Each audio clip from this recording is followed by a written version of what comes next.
Very excited for this episode, but I did want to hop in here and tell a little disclaimer. We talk about some really graphic stuff. This is all about serial killers, female ones to be specific. So I've warned you ahead of time. So if you get mad at me, you've been warned.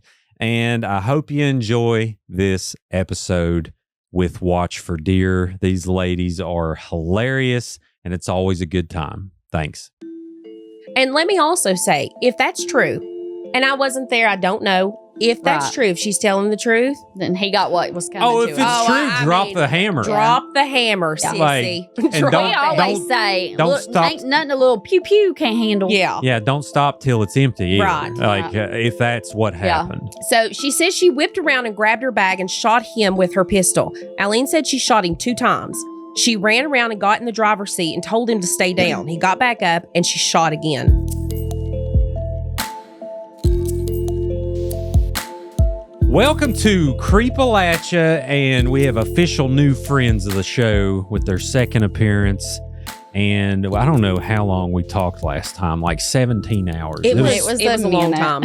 Yeah, it was so fun. Samantha and Alisa with Watch for Deer. Watch for Deer. Watch for Deer podcast is here. Thank y'all for being here. Thanks for inviting us back. Yeah, this is going to be... We had a blast the last time. We made a plan. We made plans. We said, we're going to talk serial killers. Yes. Mm-hmm. Female. This one, female serial killer. See, I don't even know what we're about to talk about. So we're going to, well, we didn't want you to know. Yeah, I'm pretty hyped. We like surprises. I love surprises. Well, first, tell me about how the show's been doing the past several months. Well, we have released our, third episode of 2026. So, I'm going through a divorce and moved. So everything was kind of put on hiatus for a moment. But we did release an episode, was it Friday? Sure. I think it was Friday. Friday sounds right. So hopefully we're back in a routine. We got an actual room dedicated to the podcast now. Mm-hmm. So that should be pretty helpful. Mm-hmm. But yeah, we're trying to get back in the groove after kind of not being consistent. Yeah, but our numbers, like we were telling you, they're still really good. Really good. Sure, yeah. Yeah. Which was so surprising to us. I mean, we hadn't dropped an episode in like 6 weeks. Yeah, it's not surprising to me. Y'all are awesome. So thank you. We appreciate that. Yeah, but I'm sorry to hear about your life changes, but I also wish you luck through that. It's okay. You should bring a recorder to every hearing. Turn it on and then publish it. I feel like I would probably keep myself in trouble if I did that. Yeah, don't do that. I don't know when to shut my mouth. Do you know how many times she's posted on Facebook and I will text her to the side? She's like, you can't say that. I'm like, take it down. Take it down. You can't say that. How many stuff have you I'll tell you, I delete stuff all the time. Oh, all the time. She was like, you can't post that. Yes. I posted something about me looking for a sugar daddy now. And she was like, ma'am. I saw that and was appalled. That's great. She's kind of a prude. She's not as fun as I am. I'll text her to the side. I was like, get it down. Get it down. I'm like, okay, Mom, thanks. At least you're honest. I mean, I got a sugar mama. We're going on year 18 soon. Nice. Congratulations. I'm going on year 23. Mine went to shit when we hit 18. So. Right. Well, I mean. Best of luck. Something to look forward to. Best of luck. We were together 23, but listen, yeah, it's all good. Anyone out there that's been married, they know how things go, and I totally sympathize with you. I really do hope everything goes well.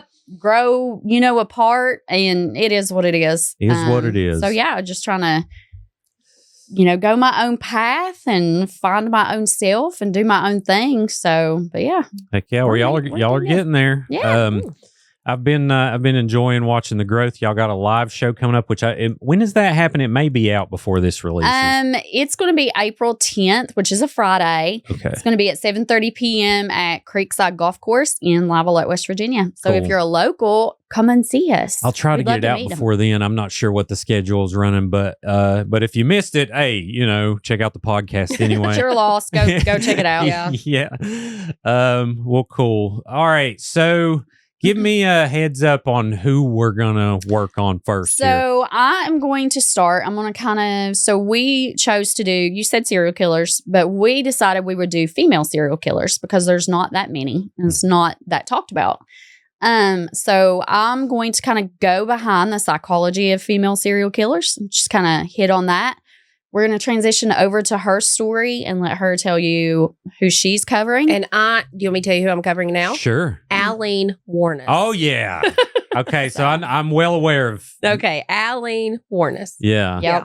So, and then I'm going to come and I'm going to do mine. I'm going to cover mine. I'm not going to tell you because I feel like once I say the title, she's going to start cringing. So we're just going to. It really is our thing that I'm not supposed to know, JD, who she's talking about. Yeah, so I'm keeping it a secret so you guys could get her like perfect reaction. Yeah, she doesn't have a clue. I wouldn't tell her nothing. This is great. Yeah. And Aileen, I watched several documentaries on her. I won't spoil her alert. I won't spoil what happens because I'm sure you walk through it. And but yeah, this one has always been intriguing to me. And they made a movie, Monster. With they did. They made Charlize Theron. Yeah. Now I've not heard. I mean, I know who she is, but as far as the story, so that it's going to be new to me because I'm not familiar with her. Perfect. So it's going. Well, there was a lot of things in here too that, and it's a lot, but I mean, there was things in here that it's been so long since I've watched Monster. I don't remember if some of the stuff was in here. Mm-hmm. So maybe we're hitting on some new stuff. I don't know. Maybe you're obsessed with her and you already talk a lot about her. I don't know. Let's go. Well, this is going to be absolutely perfect. All right, Samantha, kick us off here. Nope. Oh, wait, no. She's kicking. You're kicking us off. Me. Yep. Okay. Go right ahead. So when you think of a serial killer, you often think of men like Ted Bundy or Jeffrey Dahmer. Most of us never even let it cross our minds that women can also be violent killers. With the hello, I swear I've not started drinking. With the statistic? I I mean, you're going through a divorce. Nobody would judge you. So. I got a flask in my purse. Gets me through the day. We're going to get through this, sis. Cheers. I got you. While the statistic favors men with a whopping 85%, women only account for 15%. To understand why females kill, we'll go over the psychology of women and their methods, their preferred victims, and their background. When a woman commits a murder, often it's blamed to be defensive, mental illness, or even hormone imbalance, such as postpartum depression, premenstrual syndrome, premenstrual syndrome, Yes, ma'am. or even menopause. Now, we have experience with menopause, and let me tell you, it could very well drive you to murder. Okay, I have questions. Okay. So premenstrual, is that like when they say, "Oh, I'm on my period"? Is that what they? Okay, So got it. It's right like, before. no, wait, hold on. So, like, there's actually like a week before you start your period, You get a hormone surge. Oh, there's like you a get pre. pre. Okay. Pre. It's the pre-period. Pre-period. Okay. Pre-period. And you get this hormone surge, and people are like, I want brownies, and I start crying over like dog commercials and Yeah. stuff, or you murder. Okay. I mean, So- there's no in between. It's you've just got those- brownies or you've got murder. Okay. So take your pick. Yeah. Perfect. Okay. Most people pick brownies. Some people pick I murder. feel like murder would kind of be my thing I lately. think we but both we'll know see. I'm going with brownies. Got it. Yep. Okay. It makes total sense. So most of the time, these women are perceived to be acting out of uncontrollable, bottled up rage due to fear, often that is caused by the hands of abusive men. Female violence was argued to be in self-defense against systematic male aggression towards a woman. This makes the male aggressor and the female the victim. Now, it kind of just flip-flops the roles here because it's hard to fathom a female as a murderer because most people would describe a female as, a loving, nurturing person. So it's not really in our nature to be a murderer. That is it. But Sensitive is souls. Yeah. Love Yeah. it. So, I mean, we feel hard. Right. Female serial killers are rarely ever known to kidnap, rape, or torture their victims unless they are accompanied by a male partner. The female serial killer's gratification begins with the victim's death, and it often lasts days, weeks, or even months. So after they commit the murder, they're still reliving that moment. The girls are? The females. I just can't. Go on. I just can't. So they're still reliving that. Whereas, a lot of times with a male serial killer, they're repeat offenders. Mm-hmm. It's back to back and very close. Sure, yeah. Now, can you guess what the most common MO is for a female serial killer? Tainted lover. Maybe. So they're most common. Oh, you're talking about how they kill them. How they kill. Okay. Yes. Poison. Yes. Okay. That is it. Now, the FBI classifies all serial killers as one of three classes. So they can be organized. They're usually like really intelligent. They're high functioning. They keep a clean and tidy house, and they're very personable. So it's not somebody that you would think you meet on the street and you're like, oh my God, they have their shit together. You know what I mean? Usually these type of killers are very methodical, and they make thorough plans and stalk their victims. The second type is disorganized. They're usually sloppy, they're less intelligent, and most of the time they're socially awkward. Typically, they will use force to overcome their target. And then you have a mixed category. They're kind of both. They're kind of a little bit each. Most serial killers, female serial killers, are classified as a mix. Females will carefully plan and execute their murder and prepare the weapon in advance, which again is poison. So it's very thought out. Yet at the same time, they almost always know their victim, and they usually leave the body at the scene. So whereas you have a male serial killer, a lot of times they're dumped beside a highway or a body of water. In most cases, when a female kills, she leaves the body where it lays. You know why? Because she ain't strong enough to move that man. That's exactly we right. ain't able to saw through no bones. No. Now, there was a bodybuilder. There's a documentary, Killer Sally. Like, she could pick us all up and throw us across. Yeah, I've not seen that one yet. Yeah, it's good. But anyway, she's not a serial killer. I think she just killed her husband. But anyway. Okay. So there's a new range of categories that they use nowadays to define female serial killers. There's those women who are called Black Widows. I think most of us are familiar with that term. You know, they usually murder a husband or a lover or a close kin. You also have the Angels of Death, who they kill patients, whether that's their terminal illness, their assisted living, whether they're in a hospital, they also can target children. Cult disciples. They are usually led to kill by very charismatic male leaders. You have accommodating partners, which again is where they are with their lover or their husband, and they typically probably wouldn't commit the crime, but their loved one leads them down that path. Sure. You also have the depraved sadistic partner. Only about 32% of women kill this way. I don't know if you're familiar with Karla Homolka and Myra Hindley. They are two women who were influenced by their lovers to commit very heinous murders. I will eventually cover them. You're going to love it. I'm excited. Is that Canada or no? The Moors murders is one of them. Gotcha. But they usually end up participating in the rape and torture and the murder of the victims with their partner. They're usually driven to murder a certain type of victim, kind of like a revenge kill. Then you have profit predators, such as the hazardous healer. We did an episode on the starvation doctor where she ran this clinic. She was a nurse, or so she said. She was a doctor. She wasn't. She didn't have any licensing, but back then there was no way to tell.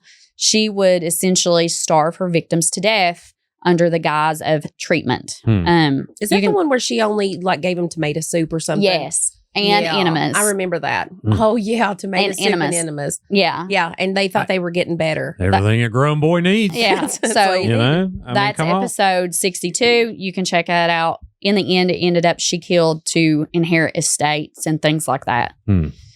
Even though she said that wasn't, she was healing the people. She wasn't. Then you also have power seekers. These females usually attempt murder in the search for whether it's political or financial gain. Then you have Samantha's favorite, Munchausen by proxy syndrome. And again, we circle back to her girl, Gypsy Rose Blanchard. She loves her. She got secret shirts at the house. She's like, Gypsy Rose Blanchard. Have you seen on TikTok, Alisa and JD, where Gypsy, have you seen that? What is that trend where it says They talk to each other and they're like, no judgment. What is that trend? Oh, yeah. Where you're talking to your older or younger self? Yeah. No, it's like they start telling each other stuff and they tell each other hideous things and then there's no judgment or whatever. Well, she goes, I spent time in jail for my mother. Lord. That's what she says. No, she didn't. Yes, she did. And that's how she did. She goes, my mother. Oh, my goodness. Yeah. What a Anyways. world. Ugh. Yeah, she's extra. It's Samantha's favorite. That case is crazy, though. It is wild. It Yeah. is wild. Yeah. She's a fan club. Mm-hmm. Females usually already know who their victim will be. They don't have to stalk and search. Most of the time, it's already they're in a already established relationship, whether it's a lover, a husband, whether she's a mistress. They usually use one of 3 almost undetectable methods of poison, a drug overdose, suffocation, and again, the body is usually found where it lays, whether that's a bed, a chair, whatever. Mm-hmm. Male serial killers focus primarily on teens, other adults, and females, while female serial killers tend to keep mostly to children, the elderly, and males. So there's a little bit of different in the victim target. Women serial killers also usually remain local. Again, most of the time they have some sort of intimate relationship with their victim. Only about 23% travel, and these women tend to have a higher kill rate as well. And again, when you look at this type of killer, they're more of the angel of death. Most of the time you see that they're a housekeeper or they're a live-in maid or a nurse, and they will murder their employer, and then they'll move on. They'll go get another job in another town and do this. It's just a vicious cycle. Do you know Donald Harvey? He said the angel of death. He's out of Kentucky. I haven't heard of that. Y'all one. cover him. He killed like 37 people in hospitals. Oh, wow. But anyway, yeah, very motivating story. Okay. Motivating joke. how? Total joke. Oh. It's devastating. Okay. Yeah, it sucks. Yeah. She's like, what? Yeah. How? Yeah, no, he's a piece of garbage. I think I don't want to spoil it. I don't want Y'all need to look up Donald Harvey and Okay. see what happened to I'll him. remember it. Remember that. But yeah, Don't go worry. ahead. Okay. So as much as 45% of women use poison, and sometimes 30% or 35% use only poison. A lot of the times they would use poison to kind of incapacitate their victims, and then they would finish it off with like suffocation, a pill or something. Mm-hmm. Women are less likely to kill by use of guns, drowning, stabbing, suffocation, or bludgeoning their victim to death. And again, I think that goes back to just the sheer strength. A woman just doesn't have the strength that a male does to do to kill those using those methods. So let's take a look at how a female serial killer background would have an effect on the how and the why that they murder. Almost 40% of females who killed were adopted by non-relatives. 40% were raised in non-traditional homes, and 20% were raised in traditional homes with their biological parents. Just like with our male counterparts, the history of their parents also plays a role. Biological children of parents who have a criminal record are 4 times as likely to commit criminal acts themselves. A study done by Sherman Coughlin indicated 71% of female serial killers came from homes with histories of drug and alcohol abuse. 35% reported witnessing sexual violence as children, and 43% reported being sexually abused themselves. An astonishing 100%, when they did the study, 7 for 7 of female serial killers in the Keeney-Hyde study reported some type of physical, emotional, or sexual abuse. Childhood trauma clearly has a huge effect on how these kids turn out. Mm-hmm.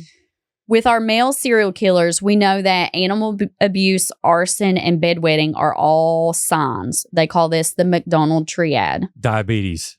Diabetes. No. Diabetes. The McDonald triad concept links these 3 signs as potential indicators for later violent or homicidal behavior. But there's not been really any studies on the triad in female serial killers. There's been very few cases documented that included the triad within the female history. Why? Because female aggression usually takes on totally different forms in young girls and teens, such as manipulation. By manipulating others to do their violent act, using gossiping, exchanging derogatory notes, excluding victims from groups or isolating them, forming hate clubs, all of that can lead to serious physical repercussions. So it kind of sounds like this is bullying, extreme bullying. Yeah. You know, because I feel like, I know in experience, I was bullied in school. All of that, I experienced in school. Well, I think that girls too. Girls are catty, man. Teenage girls are vicious. They're vicious. They are. Guys, like I had said before, they'll walk up, hit each other in the face, and they're best friends. Or the nuts. But girls, yeah, they'll do that. But girls, they're just vicious. Like they'll attack and attack and attack, and they won't stop. And they're just pick the carcass. Sure, I was bullied in elementary school, but yeah, I can see that. We didn't really. I did get in a couple fights, but they weren't really anything to write home about. But yeah, I can see it being an ongoing grudge. Yeah, and maybe. They do.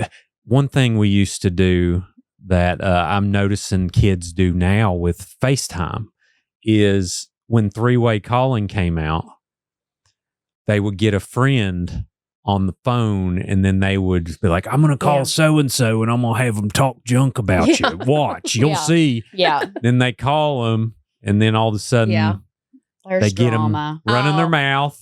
And then the person on three-way comes out and says, I'm whipping you to bar, boy. Yeah. I'm coming. So we would do stupid stuff like that. But they're doing that with like phones now. And it's just, it's nonstop. There's no way to get away from it. Yeah. Back when I was a kid, I may have been bullied all through school, but once school let out and you had the weekend, you had home, you were away from it. Well, now you have social media and then they can drop videos and all this stuff and they can make videos. They make TikToks about it. And it's just never ending. It's just never ending. Oh, yeah. Well, then you have AI. Yeah. We're to the point in technology that, AI could potentially make you look like you're saying something. Yeah. I've argued with bots. I've found out like, oh, that person isn't real. Mm-hmm. Yeah. And I sat there and argued with them for like 15 minutes. Oh, no. So I'm like, well, I got to change my habits there. But they haven't had the time to develop, and I'm still not good at it, and I'm 40, but they haven't had time to develop a skill set to combat that stuff. Not only that, I feel like for my kids, you've got the COVID kids. Mm-hmm. They're socially awkward. They miss so much time, socializing with their peers and other kids that they don't know how to have conversations. Sure, yeah. So, yeah. All right, back to the Sherman Coughlin study. Now, 100% of female offenders she interviewed reported obesity, and 43% of that reported teenage acne. So out of all of these people that she interviewed, 100% of them were obese. And 43% of them all had, major acne. What I was surprised about on that is that every one of them were obese. Yeah. Like every single one of them were obese because now you see it. Like if you see them now, they're not obese. Right. Well, I think because of the bullying back when they were small, as they grew up, they probably found a way to. Well, I know my outlet's always been Cheetos. Well, sure. Always. Have you saw, what is it? His and Hers. Oh crap! It's on Netflix. It's got. I read the book. Did you read the book? Hers, okay, that reminds me of that. Which no spoilers there, but you talking about how they grow up and hold on to this internal trauma. Yeah, it's a great book. I haven't watched the Netflix, but that's why I read the book is because I like reading. Is it the book scary? Before. No, it's like a true crime drama. It's psychological. It's like take The Walking Dead and imagine the zombie apocalypse never happened and Shane became a detective. Okay. And Rick's nowhere to be found. But anyway, that's kind of like no, Carl's not there either. Yeah. But yeah, I highly recommend. It's a good show. Yeah, I gotta watch it. Yeah. These usually result in social isolation, which can cause extreme loneliness. This trait alone, the loneliness accounts for the most common characteristic of childhood serial killers. in male and female. So loneliness was one of the biggest factors. Mm-hmm. Isolation was also found to be 100% in female subjects that were interviewed. They stated that the isolation from childhood, adolescence, and adulthood caused them to engage in violent fantasies. The loneliness caused the inability to form any meaningful attachments. So again, you're getting to where you're bullied or you're abused to where you disassociate. Right. A large number of male and female serial killers are psychopaths. Psychopathy is called an antisocial personality disorder, or ASPD. Psychopathy is not to be confused with psychotic. Someone who is psychotic is usually delusional, paranoid, and they suffer from an organic disease in the brain, often like schizophrenia. Psychotics are clinically and legally sane and are usually more of a danger to themselves than others. Psychopaths are aware of the reality and they fully understand the harmful nature of the acts that they commit, but they just don't care. Psychopaths are unable to feel a normal range of emotions, but what is even scarier is they're really good at simulating emotions, at being what you want them to be or what you think they should be. And that's what's really scary. Mm-hmm. Let's define what causes psychopathy. It's all thought that an interruption of an infant's physical bonding with its mother or childhood trauma, whether that's physical or sexual abuse, that triggers that fight or flight instinct and it just never goes away. A child is unable to fight, so they redirect to flight, therefore going into an emotional detaching phase to kind of numb the pain, whether that's physical or emotional, being the separation or the trauma that's felt. Again, disassociating. This causes the mind to become completely rewired so that certain emotions are cut off and they're never able to feel those again. She just Krista Pike. She just covered Krista Pike. Oh, yeah. And again, she talked about how they looked at the MRIs and it had physically changed her brain matter. Yeah. I mean, you could see that within the scans that she's from here completely. Too. Yeah, Raleigh County native. Yeah. So it was really Tennessee. Fascinating. Yeah. Only woman in death row in Tennessee. Yeah. She is going to be like the first woman in 200 years in September to be put to September death. of 2026. Yeah. She's still appealing it. I think we're talking about in Tennessee, but she's appealing it. But after the things that she did in jail, after she done that, like she tried to kill somebody else. Oh, did she? She tried to murder somebody in prison. Then she tried to escape prison. But now I have different feelings towards this. Like I have a whole big feeling towards it because her life, her childhood was horrific. Mm-hmm. Yeah. It was so bad. So, well, we don't want to get into that one, but that's a whole nother episode. That's another episode like that we debated that one. Yeah. Yeah. Now, psychologist John Bowlby stated a young child's hunger for their mother's love is as great as its hunger for food. The relationship between male serial killers and psychopathy have been extensively studied. However, there have been no major studies in the U.S. of the relationship between psychopathy symptoms and homicide by females. Lithberry, you said psychopathy symptoms. I know. I'm on the struggle bus today. For I like sure. it. No, you're making for it. sure. Yeah. If you ever, if you just walked in the room, did the podcast, I'd never know you're going through a divorce. So you're doing great. Thank you. You're doing a great job. That's my last divorce joke. I'm going to quit. I'm going to quit. It's not a joke, people. All right. She's go hurting. Ahead. She's hurting. I'm hurting. Yeah. Get a pain. Not really. I'm over it. We got to laugh. I'm over it. We have gone over how and why these women kill. Mm-hmm. Let's go over the warning signs that are common within these types of women. The telling of exaggerated stories intended to inflate the teller's worth or the importance, compulsive lying, petty thieving, bouncing bag checks or bad credit behavior, sudden shifts in mood or a permanent shift to a hostile and demeaning attitude from being affectionate and loving. So it's like a light switch. You're able to just fluctuate between them both. Promiscuous. Give me the paper. Just give me the paper. Promiscuous behavior. Just give me the paper. You make pancakes with that? Morbid interest in death and true crime literature. That would be her. Interesting. More drug and alcohol abuse, eating disorders such as obesity, bulimia, anorexia, history of abuse as a child, and history of broken marriages. Divorce. Is your other story attached to that? Yes, ma'am. Okay, because I was getting scared there for a second. No, I Where's love your it. stuff? She's like, where's Let's your go. story? I can recall it by memory. Yeah, you can. So the most outstanding difference between men and women serial killers One has a penis, the other one has a vagina.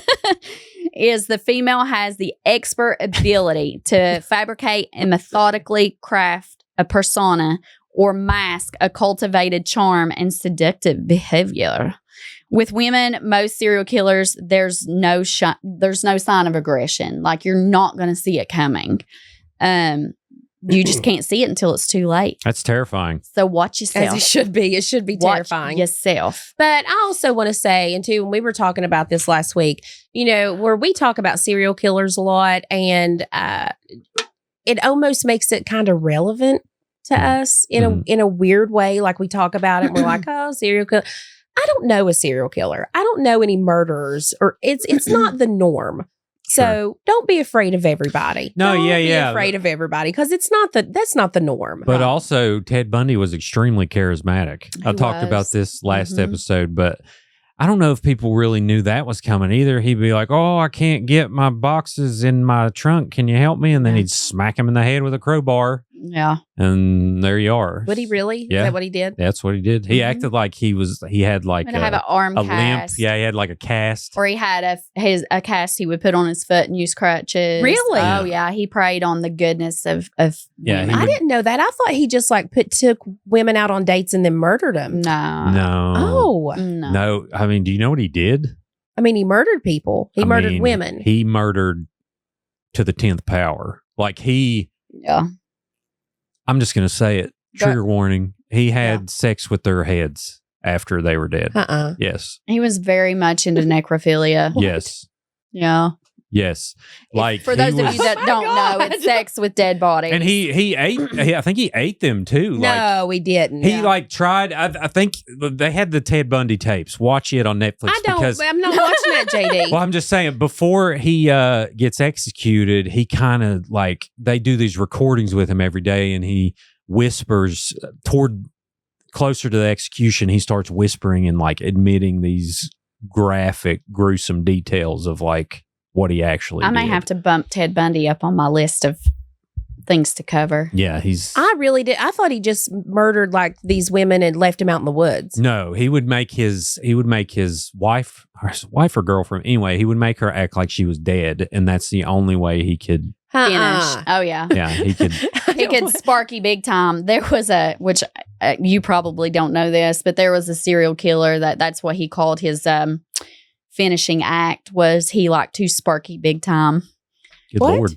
I'm not getting into that because I'm going to cover him later. Sparky too. Big Time. Who is it? Sparky Big Time. Is it one of a Sideshow Bob from The Simpsons? One of the very, very well known male serial killers. That's what he would say was that's what he called his climax, was he liked to Sparky Big Time. Goodness gracious. People are complicated. You know? I don't know. I just don't understand why you all just know this off the cuff. Why do you just know this? Yeah. Or the other guy that drove around with the heads in his front seat. Shoot. Oh, he was on Mindhunter on Netflix. He was the guy. Oh, I cannot think of his for name. some odd reason I keep wanting to Really say big guy. Robert.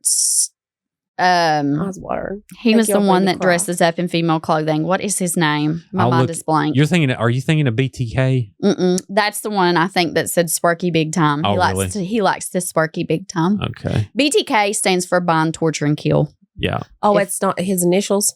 No. That's what he called himself, was the BTK killer. He bind, torture, and killed. And that was actually who Mindhunter was going to cover if they went to a third season. I think it was, season 3. Very fascinating case. I can't wait to cover that one with you. You're all wrong. Yep.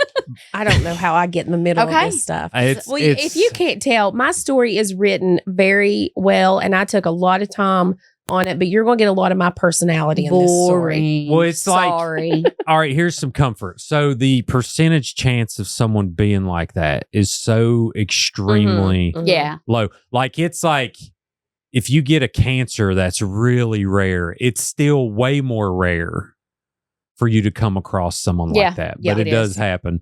But anyway, I'm going to look up that guy's name while you're reading. Okay. All right. So that covers just the psychology behind female serial killers. So I'm going to turn it over to Sam and let her dive into her case. Let's go, Sam. Are we ready? Yeah. We are ready. Pull her up and stuff while we're... Oh, yeah. Okay. I'll bring her up. So I am doing Aileen Wuornos.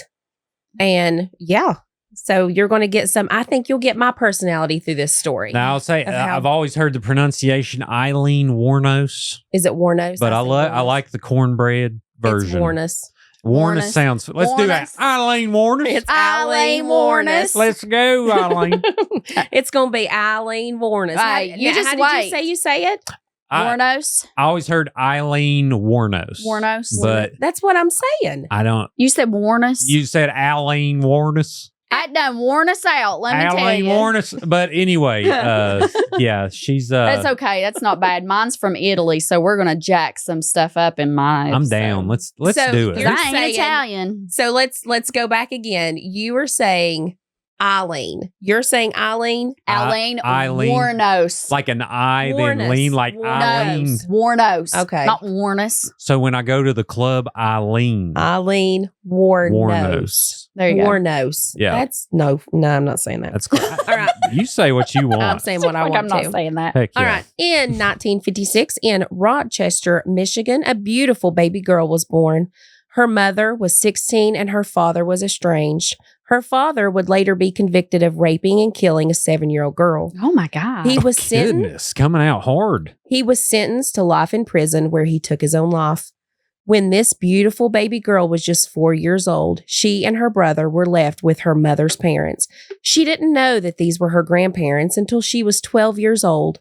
Her grandparents weren't the kind of grandparents that most of us are accustomed to. These grandparents were not the apple pie making, loving grandparents that all children want and deserve. Hers were terrible. They were raging alcoholics, abusive, and later in life, she spoke that her grandfather would molest her. No, these weren't the smiling, loving grandparents that most of us would know.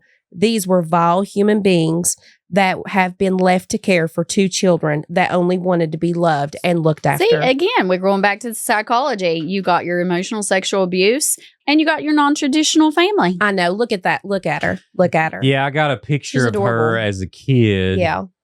I try to really understand. I mean, I'm never going to condone this stuff, but I always really like to try and understand how we got here. Because that's what when I always start my stories, usually I try to do some kind of background because there's some way that we got here. There's some way that we got here. And I also don't think that she deserved what she got, and we'll talk about that because she was off the rails. But I also think that her family members are also responsible for it. We kind of talked about that in the Krista Pike episode, how, you know, which again, you can go listen to it, but how she was treated growing up and like it literally changed the physical makeup of her brain. Why were her parents not held responsible? You know what I mean? Like she literally, I'm not going to say she couldn't help, but she literally changed. Sure, yeah. Yeah. I guess it's a hard thing to physically prove, but they have. Line. Yeah, it's because, you know, the whole thing, the Constitution is a thing. But they did recently charge the guy who, the school shooting. Yeah, they sure did. They charged his parents. And I think that there is merit there for sure because, you know, how the kid get access to it. And, I agree. Parents need to be held accountable for the kids. Sure. And that doesn't happen. It's sometimes. Now, sometimes it really does sneak up. It does. There's a really good TED Talk about the mom of one of the Columbine shooters that kind of walks through how she didn't know. And I just know with my kids, like obviously I'm going through a divorce. I check in with my kids all the time. You're going through a divorce? All the time. I didn't tell you. I'm so sorry. That's a conversation for the ride home. Yeah, it's been a crazy 3 months, Sam. But, I'm always checking in with my kids. I'm always asking them, I'm like, hey, do you have any questions? Is there anything you want to talk about? Mhm. Are you okay? If, you don't always have to talk to me. You can always talk to a friend, talk to a counselor, talk to somebody. I don't care who it is. If you feel depressed or whatever, I'm always checking in with them because I'm always worried that, they're kind of hiding or holding something back. But I mean, as a parent, we can only do what we can do. We can only ask them and try to, just make sure that you're an open channel for them if they want to have a conversation. Lord, yeah. Talk to your kids, people. Talk to your children. Okay. When she was 11 years old, she was stealing cigarettes and prostituting herself for food. 11? 11 years old. Jesus. Ooh. When she turned 15, she gave birth to a baby boy that may have been fathered by her brother, grandfather, or the neighbors claimed that the baby belonged to an older friend of her grandfather. Oh, God. The baby boy was immediately put up for adoption. She was quickly thrown out of the house, became a ward of the state, and then she ran away. The beautiful baby girl that was born 15 years earlier was never given a chance at life, and the men she would meet later on in life never stood a chance with her. This is the story of Aileen Wuornos. Aileen, and the documentary, they actually interviewed a friend from her neighborhood and said that she would stay outside on the street. Yeah. Oh At my her, gosh. her house is there. She lived on the street, in some random, She shack just out felt in the woods. safer there. Yeah. That's so sad. She is the first female to qualify as a serial killer under the FBI's definition. Nice. My If you're not first, you're last. That's right. If you're not first, you're last. Ricky Hashtag Bobby. goals.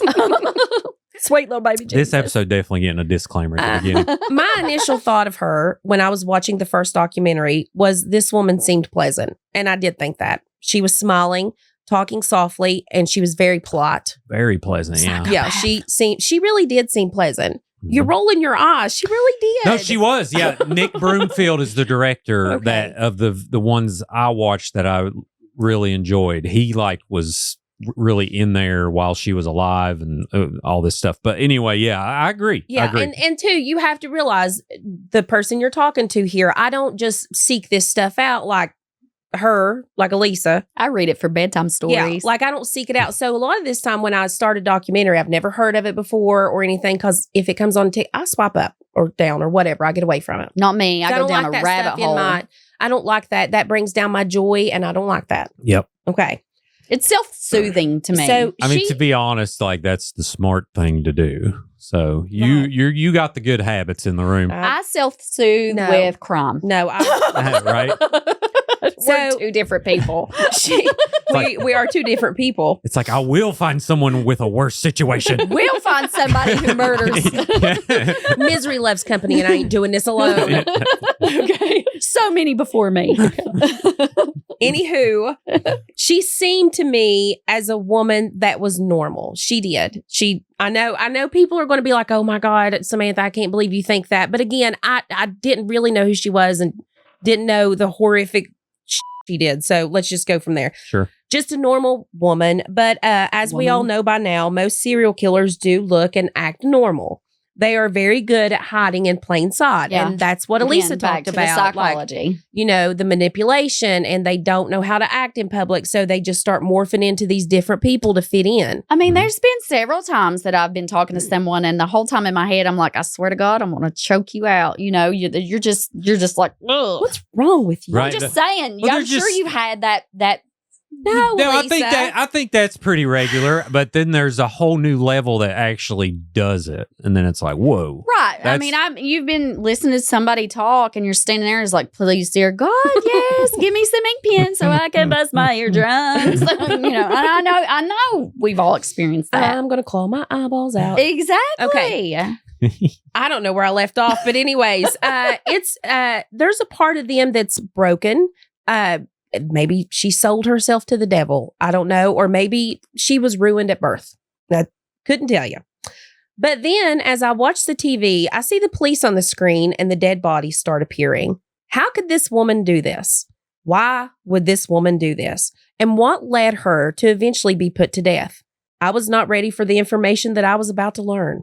I have read, watched, researched so much about Aileen that I do feel heartache for the beautiful baby girl that was born in Rochester, Michigan in 1956. I do not feel for the woman she became. She was a predator and her customers her prey. She was vile. She was evil. She is one of the most notorious serial killers that ever lived. You decide, was her broken childhood to blame, or was she just a product of the devil? Maybe a little of both.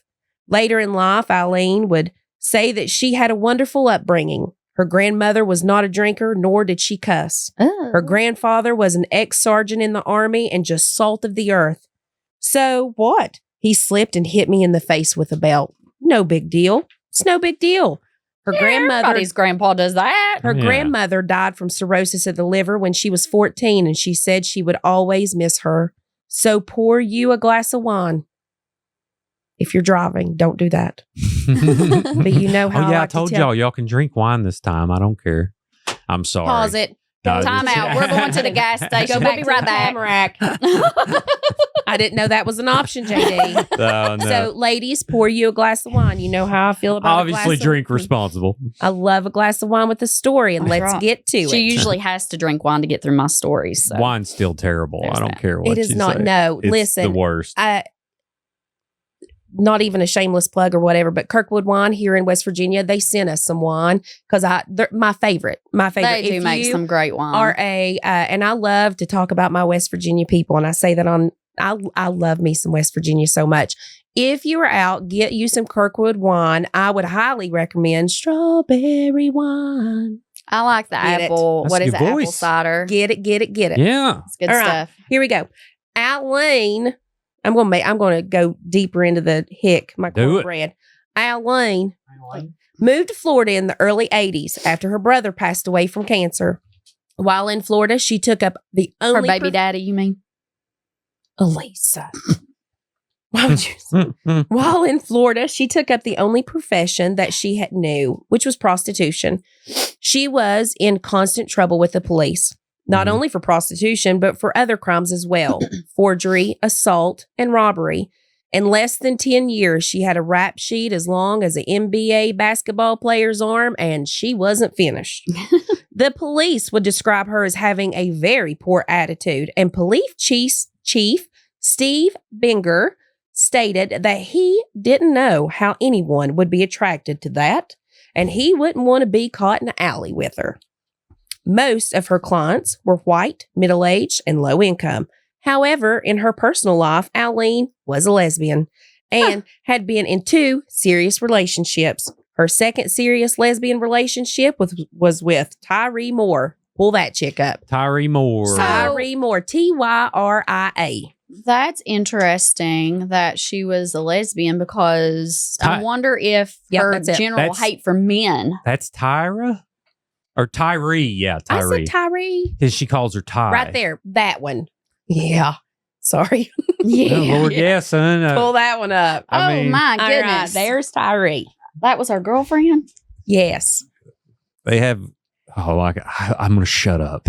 I think I know what you were going to say. I was going to say. I just feel like if I was a lesbian, I could do much better. I was going to say, if you need a carrot date, holler at this lady. Oh, golly. You need one single row of corn eat. Oh, God. Oh, God. Anyways. And together. I'm sorry, y'all. Canceled. There it is. That did it. That did it. Carrot eat. Oh, God. Okay. Whew. Together, they enjoyed going to the dentist. No, I'm playing.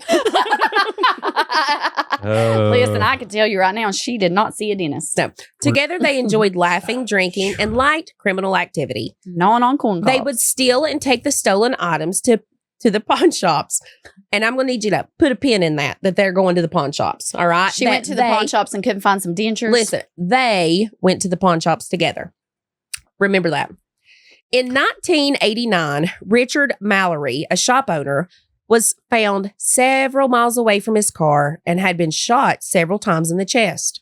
David Spears, a construction worker, he was found naked, shot 6 times in the torso. Charles Carskadon, I can't say that. We're going to say Carskadon. Yeah, I like it. Yeah, Carskadon. Sure. Carcass. No, Carskadon. Part-time rodeo worker. He's a carcass now. Oh, shut up. Stop it. Stop it. Okay, I'm done. Was shot 9 times in the chest and stomach. I'm going to ignore you all. Troy Burris was found a week after he was reported missing and had been shot twice in the chest and stomach. I've got stomach acid coming up because you all are going to get us canceled. We're all going to get canceled. Oh. Yeah. Charles Humphreys, a retired police chief, Air Force major, and child abuse investigator, was found with multiple gunshot wounds to the head and torso. I thought she was going to say child abuser. No. Peter Sims, his body was never found, but witnesses say there was 2 women by his car in Orange Springs. Walter Antonio was found partially disrobed in 1990 in a remote part of Florida. He had been shot 4 times in the back of the head and back. What does disrobe mean? He had no clothes on. He's naked. I know. Oh, with all due respect, Alisa. I'm naked. gonna say like naked. laugh disclaimer on this, y'all. Obviously, all respect to the victims. I have them up here: Richard Mallory, David Spears, Charles Karskadon. Yeah, that's Karskadon. Yeah, look at you, Tate. Peter Sims. Or Sims. I said Sims, but it could be whatever. Troy Burris, Charles Humphreys, Walter Gino, Antonio. With all due respect, laugh disclaimer. All right, go ahead. Okay. Aileen was arrested when a fingerprint was lifted. A fingerprint. Cornbread, come on out. It's prime today, Sam. I'm so. Just let me get through my story. You're right. Carry on. No, I'm joking. Y'all can make fun of me. No. I will. She will. Aileen was arrested when a fingerprint was lifted off of one of the stolen items that she had pawned that belonged to her victim, Richard Mallory. So remember, her and Tyree was going to the pawn shops and they were taking this stuff. And also a witness said that 2 people was outside that orange car. So I'm just going to go ahead and throw it out there. Did she act alone? Apparently she did, but did she?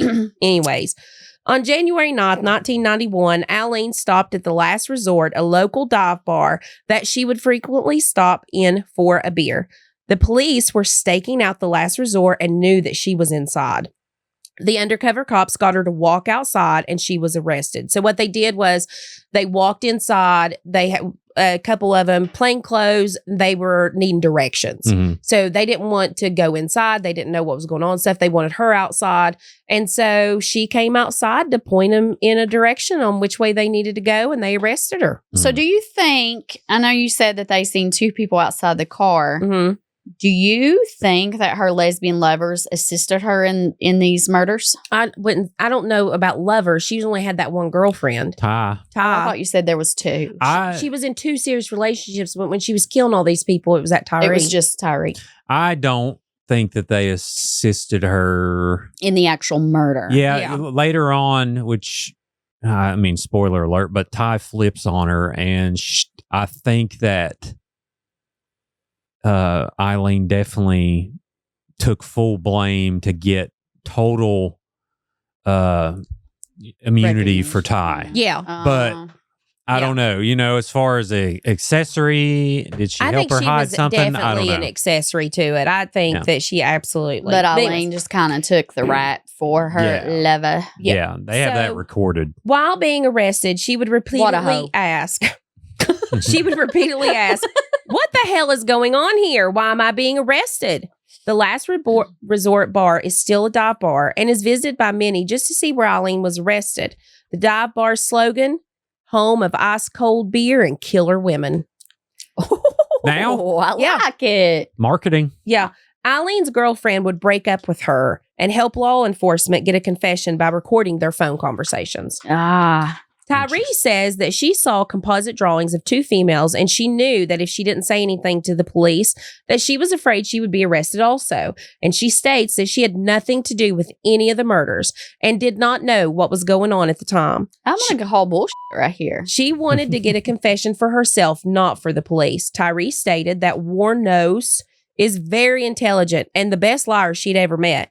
She knew that if she didn't get a confession, that she would have easily lied her way out of these charges. And Tyree was asked, how could she lay next to someone that she knew had killed people? She said it was hard. She thought about it a lot, but she was in love with her. When Aileen was arrested and decided to confess, the police spoke to her about getting counsel, and she didn't know what that meant. The police officer told her that it was an attorney. She said that she knew that she did. She said she knew what she did and just wanted to confess. She doesn't want her girlfriend involved in any of it, that she was innocent. Tyree says she was loving and very caring towards her. So she did know that she murdered these people. Yeah. She 100% should have been arrested. Okay. 100%. I guess it depends. I mean, I get her flipping, but she should have served something. Well, she probably flipped and got immunity. That happens a lot. That happened to one of the people that helped Krista Pike kill that girl. I know. One of those flipped, pulled nothing. It's just bonkers. And I get the immunity part, but I feel like you still have to be held accountable for something. Well, you've got to pay. Something. You have to. You're not going to get anybody to flip if you don't pay something. It's bullshit. And that's the way they're paying them. Just saying. Okay. I mean, you can call it whatever you want to, but it's fact. Okay. Aileen was definitely a killer, but she was also going to protect Tyra, whatever her name is, from anything. Tyra Banks. While in jail awaiting trial, Robert and Aileen. Okay. What'd you say? I said Tyra Banks. I was just saying that is not Tyra Banks. That's not Tyra Banks. But I mean, with all due respect. So while in jail awaiting trial, Robert and Aileen Prale says that God spoke to them and Aileen wrote Wuornos a letter. Have you heard of this part? I don't think so. In Arlene's letter, she told Wuornos, "You're going to think I'm crazy, but God himself told me to reach out to you." Wuornos had stated I do know this. But go ahead. Yeah. Wuornos had stated that when she first got arrested, she'd asked God to send her a good Christian woman, and then she got her letter. That is how their relationship got started. Oh, no. Hold on. Time out. No. I see where this is going. Okay, go ahead. Go ahead. Where do you think it's going? I feel like this is going. So you're telling me this. Okay. Let me break it down, what I see happening. Mm-hmm. So this good, God-fearing Christian woman wrote this woman a letter in prison. Yes. I got that, right? That's the only thing I've said so far. Okay. Is this her next lesbian lover? Well, you just wait. I'll be damned. I don't think it is. Okay. It's like a mother figure. Hold on. Yeah. But go ahead. Aileen would eventually go visit Wuornos several times in a week, and they spoke on the phone every night. They spoke so much on the phone that at one point, Aileen and Robert's phone bill was $4,000. Oh, my God. And me being the math person that is not a mother figure. That is equivalent to $9,000 today. Mm. Actually, when I wrote this a couple months ago when we were supposed to be here, I'd say it's more than $9,000 today. Inflation. I'd say it's probably $11,000 today. That's like a quarter of a Bitcoin. Yeah. Crazy. Could you imagine a $9,000 phone bill? The two women became closer, and Aileen had no children of her own. So she asked Wuornos if she would like for her to adopt her. I call no. You ain't talking on somebody. You ain't talking getting a $9,000 phone bill because your daughter. That's a little more intimate than that. Aileen didn't believe that she was guilty of the murders, and she wanted Wuornos to know what it felt like to have family. The judge that was assigned to the case at the time was recused of the case. Many believe that it was because she was a woman and would allow certain evidence into trial. Aileen had claimed that even though she robbed the men, the reason that she killed them was because they all assaulted her in some way. Oh. For instance, in the trial, it was not admissible that Robert Mallory had spent 10 years in prison for violent sex crime, even though Wuornos had swore that she killed him because he viciously raped her.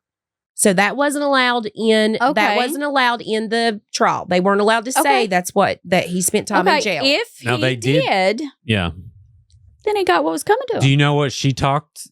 Did you listen to her testimony? I can add a little detail about that. Go ahead. So she walks through how he. Yes, I do this. Yes, I talk about what you're getting ready. Okay, you go ahead then. I think I don't want to mess it up. Well, then stop me if you have more to add to it when I get. Sure, yeah, I'll embellish. Go ahead. Okay, not too much because I don't like that. Right. Get me hold the dates. Listen, so we'll need you not to go into full detail, but it's a lot. The whole ordeal was a media circus. Geraldo, NBC, made-for-TV movies, all because she was, all because if she was convicted, she would be the very first woman convicted of being a serial killer. Police Captain Steve Binger discussed the case with CBS, the made-for-TV movie, before she even put in a plea. Mhm. So the police captain talked to CBS, told them all the details of the murders and what they had before she even put in a guilty plea. Yeah, that ain't CBS was going to releasing this family movie or whatever you want to call it. What is it? A movie of the week. And had the captain telling them inside information. It's a little premature. For money. Yeah. Little premature. He says that he wanted to make sure the story was told correctly, but CBS had evidence about the case that only supposed to be in the trial. 3 officers were fired for their involvement in speaking about the evidence for the made-for-TV movie. Many people believe they should have went to jail. Their asses should have went to jail. Absolutely. Sure, yeah, and that should have been, the charge should have probably been thrown. It would probably be thrown out today. I'll be honest. Oh, yeah, Yes. absolutely. Yeah. Yes. But At least that charge, like, that one, right. I have a theory after we're done, but that first one is very instrumental in the whole thing. Yes, it is. It is. So I'm getting ready Sure, to yeah, get there. go right ahead. When the trial started, her newly adopted mother, who was only like 9 years older than her, stated that she wasn't getting a fair trial, and that's what she wanted for her. And I agree with her. I agree. And I'm not trying to take up for this serial killer woman or anything like that, but she's not getting a free trial or fair trial. And we're supposed to have an unbiased trial. Yeah. And they're jacking it all up, and that's unconstitutional is what that is. Oh, yeah, they sold the evidence before the trial even happened. Yeah. So, no bueno. Yeah. She is innocent until proven guilty. Wuornos said during a TV interview during the trial that she was not a serial killer and that she only killed them in self-defense.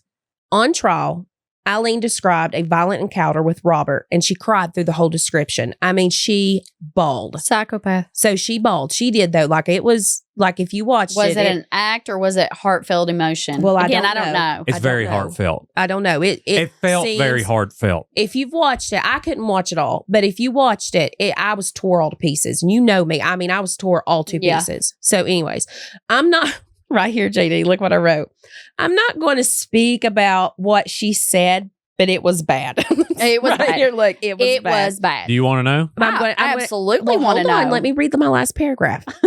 She said after he squirted rubbing alcohol in her and on her, he untied her from the steering wheel and tied it around her neck. She got loose, and then she spit in his face, and he said, "You're dead, bitch."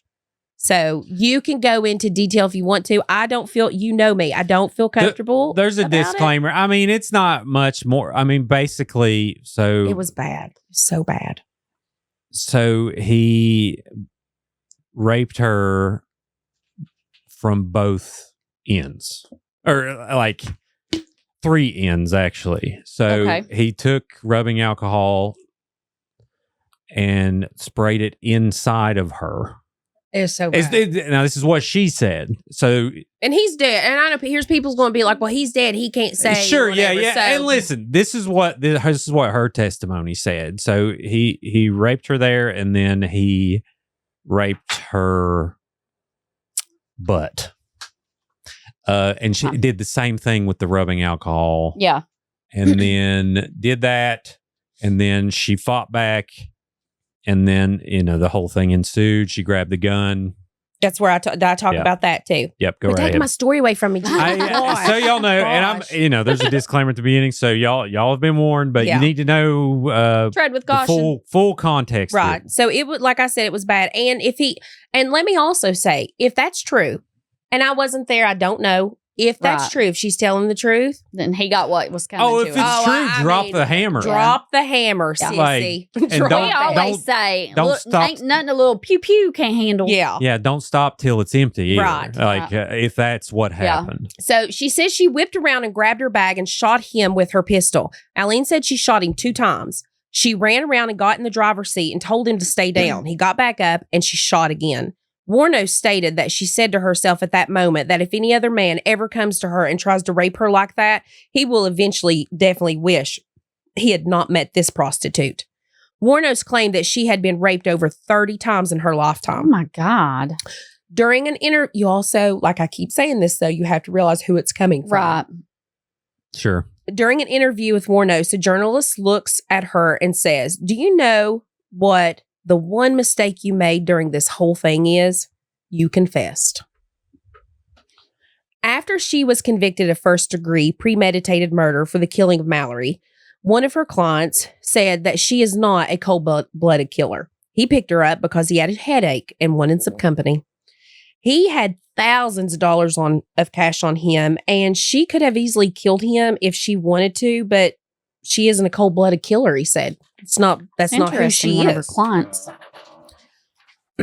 Some of the things that were brought up in trial that are surprising were the other 6 men that she killed and had not been convicted of yet. So when she was on trial for Robert Mallory, they were talking about the 6 other men that she supposedly killed that she had not been convicted of yet, but they were talking about that in her first trial like she'd already killed, like she was already convicted guilty. of it. Right. So they weren't allowed to bring certain things in, but they were allowed to bring circumstantial evidence in that she hadn't been convicted of it yet. Sure, yeah. The judge said he was allowing it because she confessed to it. The jurors unanimously voted for the death penalty. She was still going to have to trial for the other 6 men that she killed. At this point, she had already on death row, so why go to trial for the rest? Wuornos is recorded stating, why not go ahead and plead no contest to the other murders? What are they going to do? Kill me more than once? So she pleaded no contest to the other murders. She didn't want to be on Earth anymore. She was done with being alive. She said that she was ready to get away from this place and to be with Jesus. She wanted a speedy sentence. She was sentenced to death for all the other men. So she had 7 death sentences. Wow. Yeah. They ran through it. Didn't they run through the trials, though? Didn't they? Because she loses it on the judge after one of them and kind of gave him the finger and called him a effer. And she was out there. She was like, if you like, when I tell you what her last words were, she was out there. Like I'm always afraid that like when I write stories, because I'm such a, like, I don't know what kind of person I am, but I'm always afraid that it's going to seem like I'm siding with the serial killer or the killer. So I always have to make sure that people know that's not what I'm doing. I'm not. My hair's sticking up. You seem like a great person if it helps. Yeah. I mean, to me. So, so I'm always worried that people are going to be like, oh, she's empathetic to her. I'm empathetic to the child. No, you're a critical thinker. And we can be. I mean, we can feel sorry for the child. You should be a critical thinker, for sure. So Aileen Wuornos eventually dropped the self-defense stuff and came clean. In a petition she wrote in 2001 to the Florida State Supreme Court, there's no chance in keeping me alive or anything, because I'd kill again. I have hate crawling through my system. I am sick of hearing she's crazy stuff. I've been evaluated so many times. I'm competent, I'm sane, and I'm trying to tell the truth. I'm one who seriously hates human life, and I'd kill again. On October 9th, 2002, Wuornos' last words were spoken in the Florida State Prison. Right before she was put to death, she refused her last meal, and her final words were, I'd just like to say I'm sailing with the rock. I'll be back like Independence Day with Jesus on June the 6th. Like the movie, big mothership and all, I'll be back. And that was the last anyone heard the crazy ramblings of the first woman serial killer. Well, you know what part she's talking about? Because they read this on the news. The guy comes out and is like some monotone dude, and it's so weird. But she said, I'll be back. I'll be back. The part she's talking about is at the end when the crazy guy flies in the blue light and he says, I'm back. On what movie? Independence Day. Oh, I've not watched that. That's exactly what it's talking about. So, okay. You just, she probably watched it that week in prison or something, or jail or something. She said June 6th. Wouldn't that be July 4th? Well, she's out of her mind. Oh, okay. Never mind. So she's not making any sense is what you're saying. No. Well, and she's bringing these little tidbits from that movie, and anyone who's watched the movie so many times, I've watched it 100 times. That's why I got it as soon as she said it. But you can see she's interpreting that part at the end when Randy Quaid flies up in the ship at the end in the blue light, and he says, hello, boys, I'm back. Yeah. So it's the the best I've not part in seen the it. movie. Oh, it's amazing. I've not seen it. The movie's amazing. How have you not seen Independence Day? Well, anyway, but so that's where she got that from. So anyway, my theory is Interesting. the first was self-defense, and I think that it was a light switch waiting to be knocked, and it took her on this tirade of like she's just going to start murdering All Johns and taking anger. their money and taking care of Ty and screw all men after that. She did say at one time that she confessed to killing them, that they hadn't actually assaulted her, and that she was doing vigilante stuff. Like she would go out with like this John and have sex with him, and then she'd murder him because she knew he was a drug dealer and she wanted to take, because he was a bad person. Like, so she did say some of that stuff too, but again, she was crazy. Like she was completely crazy. So what she says is the truth. What is not the truth? Who knows? I mean, she killed everybody. I think she may have had multiple personalities. I don't know what she was diagnosed as, but sometimes she would go back and forth from these periods of being real calm and saying, you know, she had a great childhood and she did this and she needs to die and this and that. And then she, at the beginning, when she was getting convicted, she was really upset, screaming at everybody, losing her mind. So, but yeah, if you was he would sit down and talk to her, and you're like, this lady seems normal. She seemed pleasant. Sure. Like in there, like she was laughing and smiling. I mean, she seemed very backwoodsy, crazy. Like you could tell that she had no like education or any really, like she wasn't smart. She's feral. She wasn't smart. Like you could tell that about her, but she didn't seem, just to see her in that documentary at the first part of it, she seemed like a nice person, you know. And the documentarian would bring up things on her defense, and she would be like, no. And she would contradict them because she wanted to speed her death sentence up. And she would tell them, you know, basically beg to put her to death for all this time. Yeah. Gosh. And that's a regular thing on death row, too. Like, you'll see a lot of these. Just get it over with. And here's the thing. I agree. Yeah. Why drag it out? Well, I understand there's a process, but and at the same time, if someone did something extremely heinous to kids and women and all these different things, they need to live with that for a little while, I think. I don't like taking care of, but that's my thing is like, I want you to live with that. Yeah. Because that's torturous, especially if you regret it. Because I want you to live with it. I was going to say, but I think you're thinking of it from JD and not a psycho or a psychotic person where, like we talked about, you've got some people, it doesn't bother them. Yeah. It doesn't bother them at all. And actually they get pleasure from it. Yeah. Just reliving. So they're just reliving it and it's pleasure. Point. So like them, you know, you should live with this. What would absolutely kill us was nothing. You're just making their life better. I mean, that's a good point. And it really, you would only have a true opinion if you had someone who was lost by someone like that, you know? Yeah. Like, whatever they say, I'll be like, yeah, what they said. A group vote of people who've had their loved ones taken by a serial killer ultimately get to decide. I hate that we have to pay for them. I hate those different things.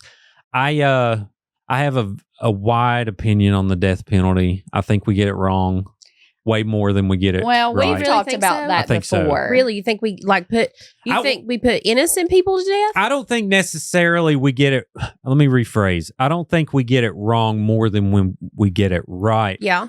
But the impacts on society, and people don't necessarily know for a fact if we get it wrong, but the negative impacts of getting it wrong, like that's something that, to me, you can't get wrong. You can't get that wrong. You're right. You cannot get that wrong. And we've got it wrong over 200 times. Yeah. Proven.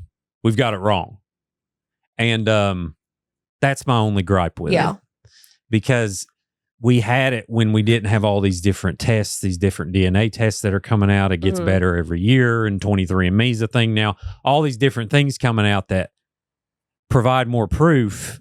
I just think like we got to really, really be careful. We've talked about that before, about the death penalty and how when we know there's a confession or we 100% have actual evidence we know to be true, you know, that is when that death penalty should be, you know, inflicted. Well, Whereas, and it shouldn't take, circumstantial evidence. It shouldn't take. Let's go back to Krista Pac. She did this when she was 18 years old. I think she was 18 when she did it. I'm almost positive it was 18, if anything, 19. But she's like the youngest woman to be sentenced to death in Tennessee. And she's my age. So she's been on death row for how long? I mean, she's in her 40s now. What was the point? I know they're like, well, there's these appeals. But if she did it 100%, they have a confession. Hers are mainly the Constitution because she's appealing and she has the right to do certain things. Right. And then I'm pretty sure, someone who doesn't want to die, they have so many options. And then eventually it's like, nope. And there was a case, I can't remember. I think it was in Mississippi. I don't know. It was one of the Southern Belt states where TikTok had this whole movement to stay in execution for this guy that they kind of proved. And I say this with quotes. I don't know a lot about that case, but there was a huge movement claiming that they proved literally this guy did not do it. And they still went through with it. Now, did he do it? I don't know. I don't know enough about that case, but this is 2 years ago that this was a huge movement across TikTok. Everyone was like, let's save, so-and-so. And then they ended up doing it anyway. It's eventually the system just is, there's nothing you can do. Yeah. How hard it is to get a new trial, literally when you're at that point, that's why it's so scary to think about getting false convicted. False convictions are probably they're not almost as bad as someone being lost, but it's definitely second place. Yeah. Just thinking about someone being falsely convicted for decades happens all the time. Falsely convicted, sitting in this cell, knowing for a fact you didn't do you it. did not do this. Right. Is absolutely It would drive terrifying. You insane. Oh, yeah. Insane. And then we do things like with West Memphis 3, and there's a wide opinion there, of people, satanic panic, all these different things. But bottom line, they didn't do it, but they had to say they did it to get out. They had to, they had to say they did it to get out. I know what you're talking about. The Alford plea, they can claim innocence. They accept guilt, but claim innocence. Yeah. To get out of, and in turn, they cannot sue the state for all of these years. That is, and right they were in there for that's a what that long is. time. Covering your butt. Yeah. The Alford plea is crazy. Didn't we do a story where we talked about the Alford plea? I think it was actually in the Deanna Crawford. Mm-hmm. I think maybe it was. It was in the one from Salt Rock. Yeah. Yeah. Because the 4 gentlemen were accused of it, and then later on DNA evidence. Yes, they had to do that deemed also. that they were not, they admitted to it, but sure. Yeah. We did that one. Crazy. Well, Aileen, she, where she's at depends on your beliefs. Who knows? We're not the judge. I don't know, but I do think it was a cocktail for just devastation all around. Several innocent lives got taken. Potentially one not so innocent life. Yeah, potentially one probably not so innocent. Yeah, so it's, and I could see that being a legitimate claim. I mean, in the work that she did. Yeah. I also can see, and we've talked about this too, and then we'll let you get your story, is that sex workers, and this not really about her, but talking about if Robert Mallory actually did do what she said that, allegedly, we don't know. Right. But I don't want to say as a whole, but a lot of times law enforcement kind of just takes it to the back burner when it's like a sex worker. I feel like the you want to have a conversation. It's like, oh, well, you're a sex worker. We're not really You're worried about you. And we've done stories like that before, and it really is an issue. It's very biased. It's a very biased thing. You want to get controversial? Sure. You know how you fix this? How? Legalize it. I mean, you know how you protect women? Offer them healthcare, free healthcare. No, that's not what he's talking about. No, I'm just saying they need to have healthcare because you have to have free healthcare for them. Oh, I thought you meant like regular testing, birth control. Could you imagine offering prostitutes free healthcare? I'm just telling you, something like that would have to happen. Here's my thing. Piss me off. Have all them damn babies running around. I think, this calls for tragedies to happen. And I think it is a huge reason why West Virginia's undocumented list of missing people may potentially be so large. Mm-hmm. Now, I don't know that for a fact. All of these stories are different cases. I'm not speaking about any certain case. But my thing is this is going to happen. It's the whole joke, the world's oldest profession, all of this stuff. Regardless of your beliefs, I personally don't believe in it. I wouldn't go and attend one of these places. But I think that two people have a transaction. Consenting adults in a controlled environment with health factors coming in, regular testing, all of these different things puts a huge drop in STDs, in murders, and the missing. I just think that it would. Now, I understand the argument. Obviously, it's a huge issue with religious standpoints. I get that, and that's why it would have to be approached so delicately. Do you know why I think that it's not legalized? The only reason that I believe that it's not legalized is the government hasn't figured out how they can make a dime on it yet. Sure. That's the only reason. Oh, you talk about tax money. Yeah. I mean, tax them at a higher rate. Yeah. I mean, they do it in Vegas. Yeah. Brothels, they get taxed, they pay money, they pay tax revenue. Listen, it's the same thing. Not the same thing, but borderline with the weed industry and what it did for Colorado. Yeah. To me, I'm the type of person when it comes to that, I'm very liberal minded, I guess you could call it. I don't know. I'm just listen, consenting adults, a lot of this, they have religious implications on why people visit these places. There's a lot of people in the pulpit that are closeted gay people. That's a regular thing. There's a lot of different factors, I think, that make it really, really complicated. But at the same time, I get it. It's never going to happen. Oh, it's never going to happen. No. It'll never happen. I'm just saying, if you want to protect these women for sure. No, I can totally see your point. But, I mean, if you did that, there should be, if you chose that profession, you should have to be sterilized. Because if not, you're potentially going to have way too many kids.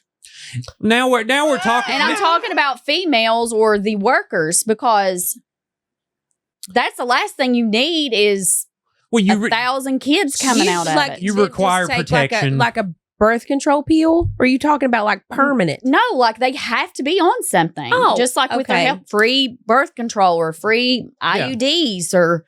Regular checkups to test and make sure you're not feel comfortable having this conversation. No, yeah. Well, I mean, that's where that's where the delicate part comes in. Is there's a lot of specifics. There's here. a lot of.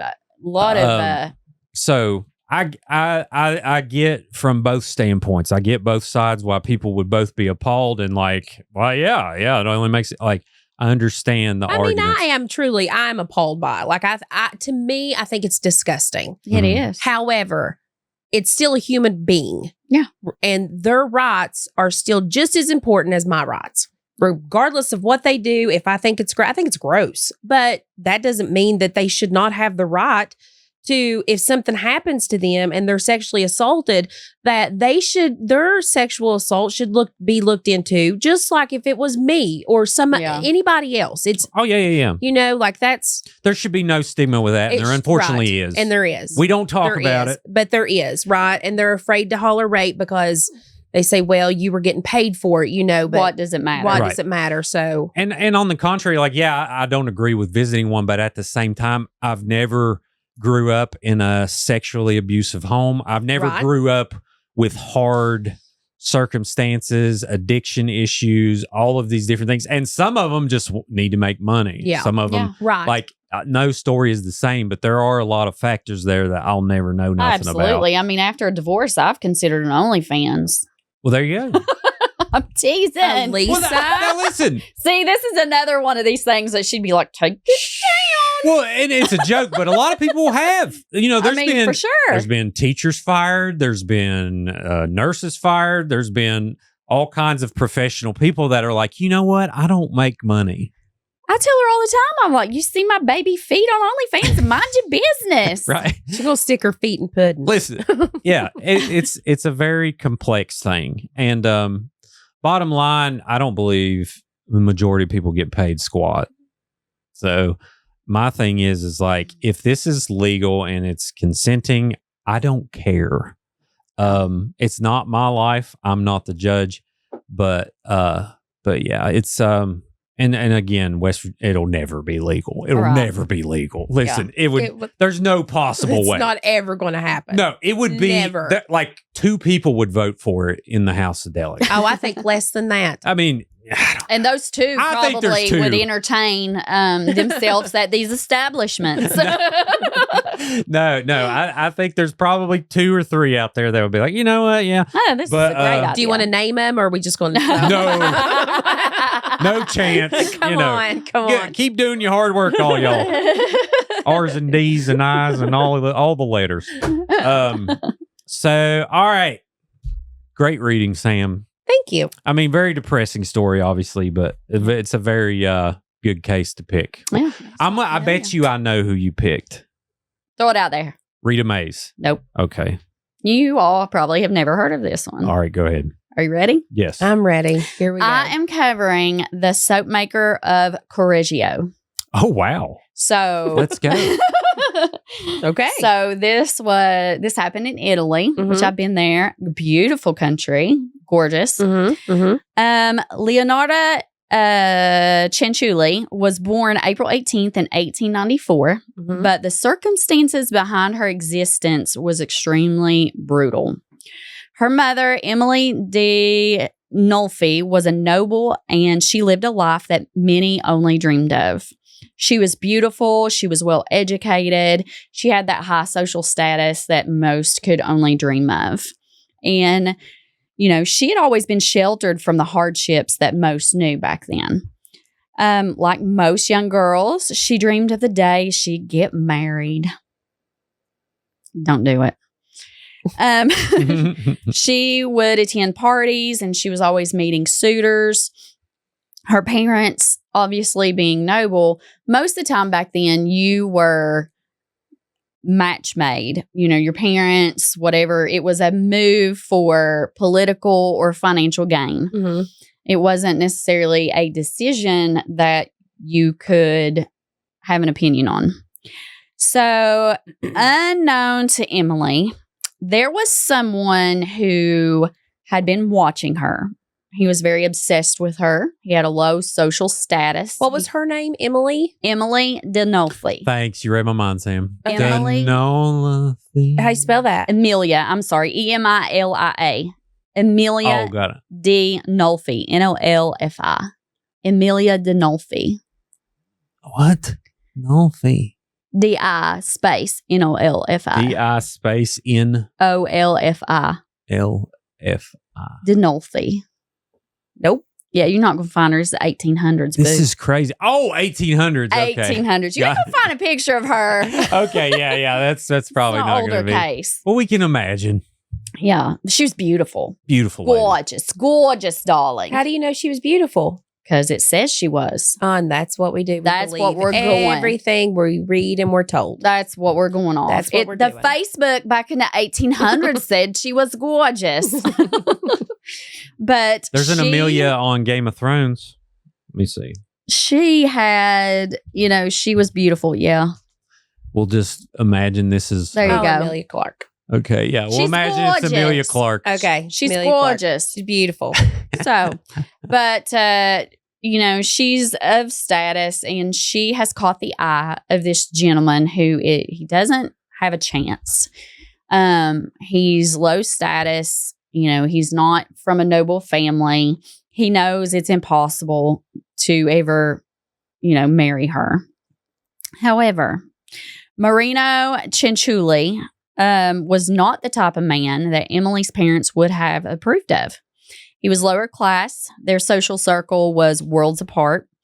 But it wouldn't be long before Marino's lust for Amelia would turn very nefarious.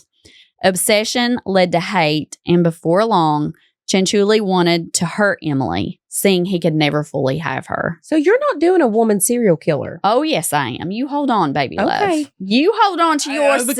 Is it Emily or Amelia? Just Amelia. I said Emily. Her name is Amelia. I'm so confused. I mean, we can call her Emily, That'll work. We're talking about Leonarda Cianciulli. Is the lady we're going to focus on. But we got to get a backstory for her. This is her mother. Murderer. Mm-hmm. Put in Italian soap maker murderer. That's what soap maker. Soap. Oh, that's what she said at the beginning of it. Okay. The soap maker of Correggio. Yeah, spell that. Chorizo. Of Chorzo. The soap maker of Chorzo. Right there. Leonarda Cianciulli. Perfect. Okay. Yep. Good deal. Oh, look at there. Is this her? That is her. Manja. She's Italian. She is. There she is. You know what manja means? Leonarda Cianciulli. I do not know what that means. Let's eat. I'm pretty sure. If I got it wrong, Italians, let me know. Let them know. So this is Leonarda. We're talking about her mother, Amelia. Oh, we're talking about her mother. We're talking about her mother. Okay. Because to understand what happened to her, we have to understand her background. Gotcha. Again. Gotcha. It all leads back to growing up. Okay. So her mother and father wanted to hook her up with a nobleman. That didn't work. She caught the eye of Marino Cianciulli, who was beneath her. He knew that he was never going to be able to obtain her. Okay. Since he was never going to be able to obtain her, he wanted to hurt her. Late one evening in 1893, Amelia had been walking home from a dinner party that she had attended with friends and a potential suitor. Lurking in the shadows, a very intoxicated Marino Cianciulli waited. He struck her from behind, and Amelia had no chance to fight him off. He was just much bigger and much stronger than she was. And this is her, Leonardo's mom we're talking about. This is her mother. Okay, go ahead. This is her mother. He drug her into a field, and there, even as she fought with all her might, he raped her. She lay frozen and waited for the assault to finish. While she had no idea what had just happened to her, since she was so sheltered from the outside problems of society, she just knew something wasn't right. She literally, after he was done, he finished, he stood up, he walked away. Just like that. She laid in this field for hours before she got up, got her composure, and she walked home. She didn't know what had just happened, but she had that gut feeling that just something was off. Like she just knew it wasn't normal. Once Cianciulli was finished with his act, again, he rushed off. He left her alone. Amelia. I don't know why I keep wanting to call her Emily. It's okay. Once the shock had subsided, she returned home. She was bleeding. She was bruised. She was beaten down. During the coming weeks, shame and confusion just kind of got in her head. She was, foggy. She couldn't focus. She got deeply depressed, and she was very fearful. Because you have to think of this. This is a man in her small village. This is someone that she probably walked by and may have noticed or may not have noticed. But now she's walking by. She knows him. Yeah. She's seeing him in her village. Mm-hmm. And she's living in fear, wondering if this is going to happen again. Did she tell anybody? Just hold on. Okay. Now, she was raised Catholic, and even though not really knowing or understanding, she thought she had committed a great sin. Mm-hmm. She felt it was her fault. She didn't understand what she had done wrong, what happened, like why she deserved this. She kept her assault secret until her growing belly betrayed her. She knew that Cianciulli's status in society would bring major shame upon her family name, but eventually she ended up having to confess to her parents what had happened. They acted just as she had feared. Instead of supporting their daughter, who was brutally raped and impregnated, They done something she never dreamed of. She was thinking, they are my parents. They love me. They will keep me safe. They will protect me. They requested Marino Cianciulli come to their home, and right there, they requested that he marry their daughter. Oh, my goodness. So they forced their daughter to preserve the family name to marry her rapist. Ooh. By marrying her, it would preserve her honor and their good name. Amelia was horrified. After the wedding, she was sent off with her new husband, and she was never welcomed in the Donolfi home or family again. Upon her wedding night, Cianciulli tried to consummate the marriage, and when she declined, he beat her and raped her anyways. Being from a wealthy home, she had no clue how to cook or clean, and any mistake that she made, housekeeping, she was beaten and then again raped. Leonarda came along, and her mother, Amelia, kept her at arm's length. Due to the trauma she had grown up with, she had no idea nor desire to be a mother. Amelia blamed Leonarda for ruining her life. She beat her and verbally abused her. Her harsh upbringing would lead to her attempt at suicide twice. The first time she tried to hang herself, she was promptly cut down. They come in, they seen her hanging, they cut her down. Her mother belittled her and said, "You're so awful that you couldn't even kill yourself." Like, she was so degrading to her. She was like, "I can't believe you didn't succeed in murdering yourself. Like, you're so awful." I mean, this woman, she never asked to be brought into this world. She was brought into this world under horrific circumstances, and instead of a loving mother, Amelia hated her. Hated her. My backstory is like really Disney compared to this. This is crazy. It's so awful. I mean, it's just so awful. Yeah, this is... It's super awful. Devastating. Now, her father, Marino, was completely absent in her life. He was nothing but a raging drunk, which, you know, when he happened to come upon Amelia, he was very intoxicated. That's how he lived his life. He was never home. He was always out drinking. Well, one night, Marino didn't come home, and Amelia and Leonarda went out looking for him. He was found at his local tavern, passed out, and they weren't able to wake him up. They couldn't get him woke up. So they packed him back home, and Amelia placed her husband in a bedroom unattended, shut the door, left him there until he died. Now, it's her dad, right? This is Leonarda's dad. Jesus. Yeah, Marino, who raped her mother. Yeah. Yes. And they left him in that room till he died? They left him in that room. They did not check on him again because when they tried to rouse him, he was unconscious. Yeah. He was still breathing, but they drug him back to the house. They put him in the room, shut the door, and let it be. I'm probably all right with that. I'm cool. I'm cool with that. Yeah, Do y'all blame him? Listen, like... I don't blame him. Yeah. Yeah. I don't blame him. This caused the family to descend into poverty because even though he was a drunkard, he was still making some income. Amelia decided she would use Leonarda's good looks as she inherited from her to her advantage, and she worked to make a suitable and wealthy match for Leonarda. Unfortunately, Leonarda had her own plans. Raphael Pansardi was much older than her, but he had always treated her well. Raphael and Leonarda were soon married. Amelia was furious, and at that point, she told her that she laid a curse upon her, okay? Freaks Leonarda out. So living for years with physical and verbal abuse, Leonarda was always waiting for the blows and the words to come, but they never did because Raphael was the only person to ever treat her correctly and gently, and he was the only person to ever actually fully love her. Oh. She didn't know how to process that because she had never been loved. She was always in a state of fight or flight. She was always waiting for the abuse, whether that physical or emotional or sexual, to come. She looked like Mamie Thurman.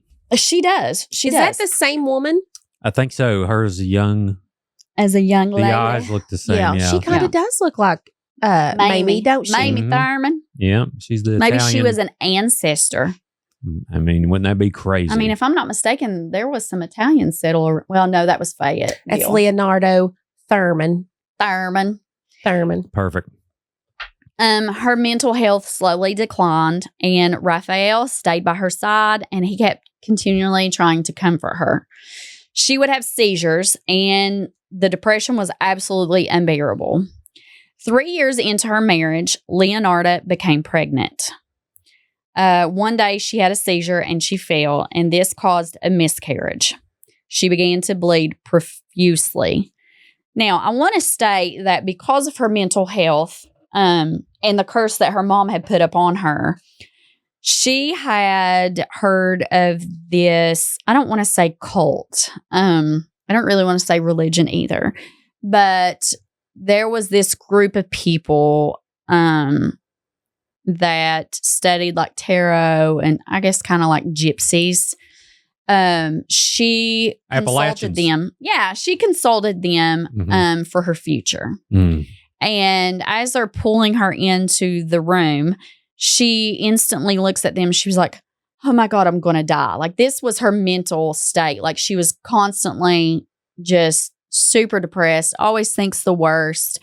And they're reading her palm and they're like, you know, I see you're going to live a very long and beautiful life, you know, a long, healthy life. Yeah. They said, but we do see that you will outlive every one of your children. So she begins to think back on, you know, she has the seizures, she falls, it causes her to have a miscarriage. Mm-hmm. And of course, this only brings her back to her believing her mom about what she said about cursing her. Yeah. So after she had that miscarriage and, you know, blamed the curse, the couple decided to move away from the town that Amelia had still been living in. And Raphael wanted to get her away from that, get her out of sight, out of mind. Maybe he could kind of help her. Sounds like a stand-up dude. Yeah, he really was. He really was. And it worked. You know, they got into a town, you know, they worked. He would work, save up money. They moved to another town. And finally, they ended up back in Raphael's hometown where they were able to buy a small house. And she did kind of come out of the depression. And she was kind of, you know, being more optimistic. For years, she tried to conceive, only to miscarry. But finally, in 1922, she gave birth to her little miracle baby, Giuseppe. Leonarda was a devoted mother. She became obsessed with keeping him safe and sheltered from harm. This made his life very difficult. I want to say, even though all the abuse that she had endured, that was something that she got right. She really strived. She wanted to be the mother that she wished she had. So she was a very good mom. She was always at his beck and call. She stayed up with the baby. I mean, she was an exceptional mother. Again, she became maybe a little too exceptional. She started becoming obsessed with his safety, and she wanted to keep him sheltered. This made his life very difficult. After many more years of miscarriages, she finally gave birth to a baby girl.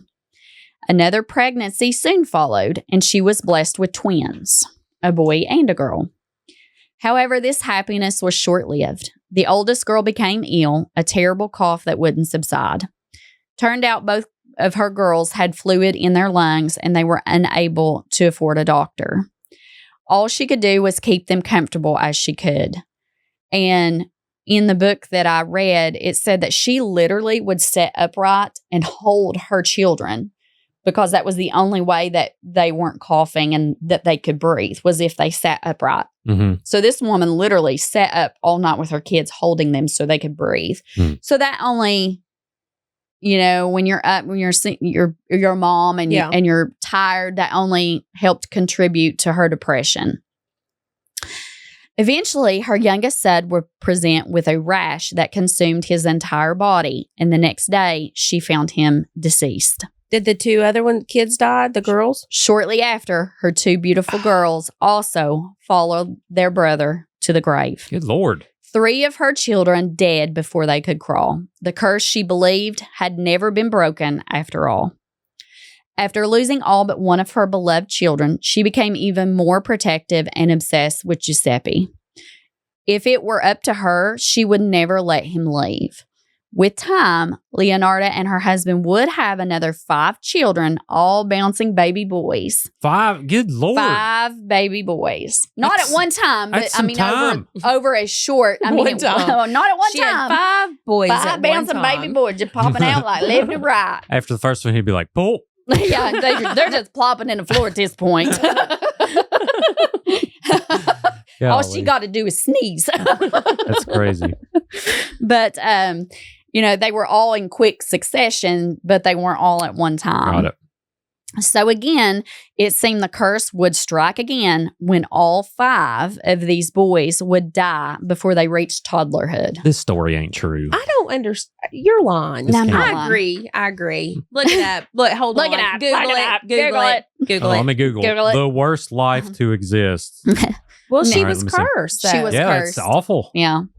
Leonarda became obsessed with the thought of what happened if Giuseppe became ill. So I'm wanting to say she ended up having 11 or 12 children in total, with one, Giuseppe, surviving.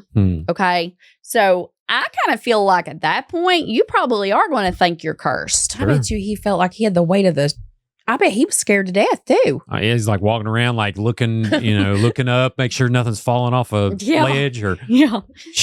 Terrible luck. Terrible. Yeah. It's like, Now, Leonarda. What's that movie? Oh, shoot. Where they fear death. Like they escape like a big disaster, and then it spends the rest of the movie killing each one of them. Oh. With the log truck. Yeah, the log truck. Final Destinations. Yeah. This is like the. I'm still terrified to drive behind a log truck. I am too. To this day. It's like, I know. Yeah, I think of it every time. To this day. And it's a joke. I'll be like, oh, Final Destination. Or a tanning bed. Yeah. Yeah, tanning bed. I'm so glad the tanning beds don't have them handles on the outside, being zip tied, which it automatically shuts off. But that's kind of terrifying. I mean, yeah. Burnt to death in a tanning bed. Yeah, it'd Why take a while. are we talking about this? Yeah, you got to be prepared, Sam. You got to be prepared for everything. You never know. You never know. All right, but yeah, carry on. So, Giuseppe was older now, and her husband finally convinced her to get a job to help with finances and just kind of help her occupy her mind. And for the love of God, let Giuseppe have a little bit of freedom. She was at this point a helicopter parent, but within good reason. Who wouldn't be? I mean, I would be too had I went through 11 deaths of my children. I'd be walking around with Giuseppe on my shoulders till he's like 45. All right, come on, buddy. I would too. Yeah. Well, she did land a job at a bank cleaning in the evenings. However, she had to pay for her own cleaning supplies. They are already scraping by. So it didn't leave her much money after she bought her cleaning supplies, to bring money home. I didn't realize this story was 2022. Right. How'd she afford the bread? Yeah. All the teachers are like, everything in my room I've bought. I was literally thinking, I'm supposed to feel sorry for her. Because, Yeah. All right. So being frugal and having to supply her own cleaning products, she learned how to make her own soap. Put a pin in that. Okay. Pin. Unfortunately, one mishap would land Leonarda in jail for committing fraud when one night she created a ledger in the bank with a sizable amount of money. So here's the thing, if you're going to create a fake ledger, I would probably start with a small sum, not just throw it out there and be like, I'm a millionaire overnight. Go hard or go home. Even back then, banks kept meticulous records. You know what I mean? So the next day that she showed up for work, she was met by police. She was arrested and she was convicted and sentenced to 1 year in prison, but they sent her to a nunnery to serve out her sentence. The treatment she received there was child's play after living through the punishments of Emilia Denolfi. 2 questions. How much money? It said a sizable amount. It didn't have an amount, but it was sizable for back then. And the punishment was being a nun? They sentenced, it wasn't being a nun. It was like a reform school. Got it. Which was at a nunnery. So the nuns were there because back then, it wasn't really common for a female to be put in jail. They couldn't put her in a cell with men. Take her to Trans-Allegheny, drop her off. That's what they would do. I still want to go there. We'll go. We need to go. Yeah, Let's do it. Let's plan it. Yeah. I'll stand outside. No, you Hi, won't. guys. They're going with us. You're going to. You're going with us. So she gets released from this nunnery. She comes home to find her husband not so understanding anymore. Raphael. And you got to understand, she was trying to help her family. She was feeling desperate. I get that. However, she did not think of the consequences because, again, you're in Raphael's hometown. So he ended up losing his job over her stunt, even though she confessed that it was all her. He had nothing to do with it. He was still judged. He was still, he lost his job. Mm-hmm. So this throws the family into, survival mode. File for unemployment. Come on. You got this. No, they didn't have unemployment. The family moved yet again to try and rebuild what Leonarda helped destroy with her active thievery. She would have a total of 16 pregnancies. I was wrong. I was counting in my head, with only having 3 to show for it. Giuseppe was her favorite. Leonarda started to study divination and began practicing with herbs and charms. She was determined to make sure her family was safe. A 6.6 earthquake would strike the town where they lived and destroyed their home.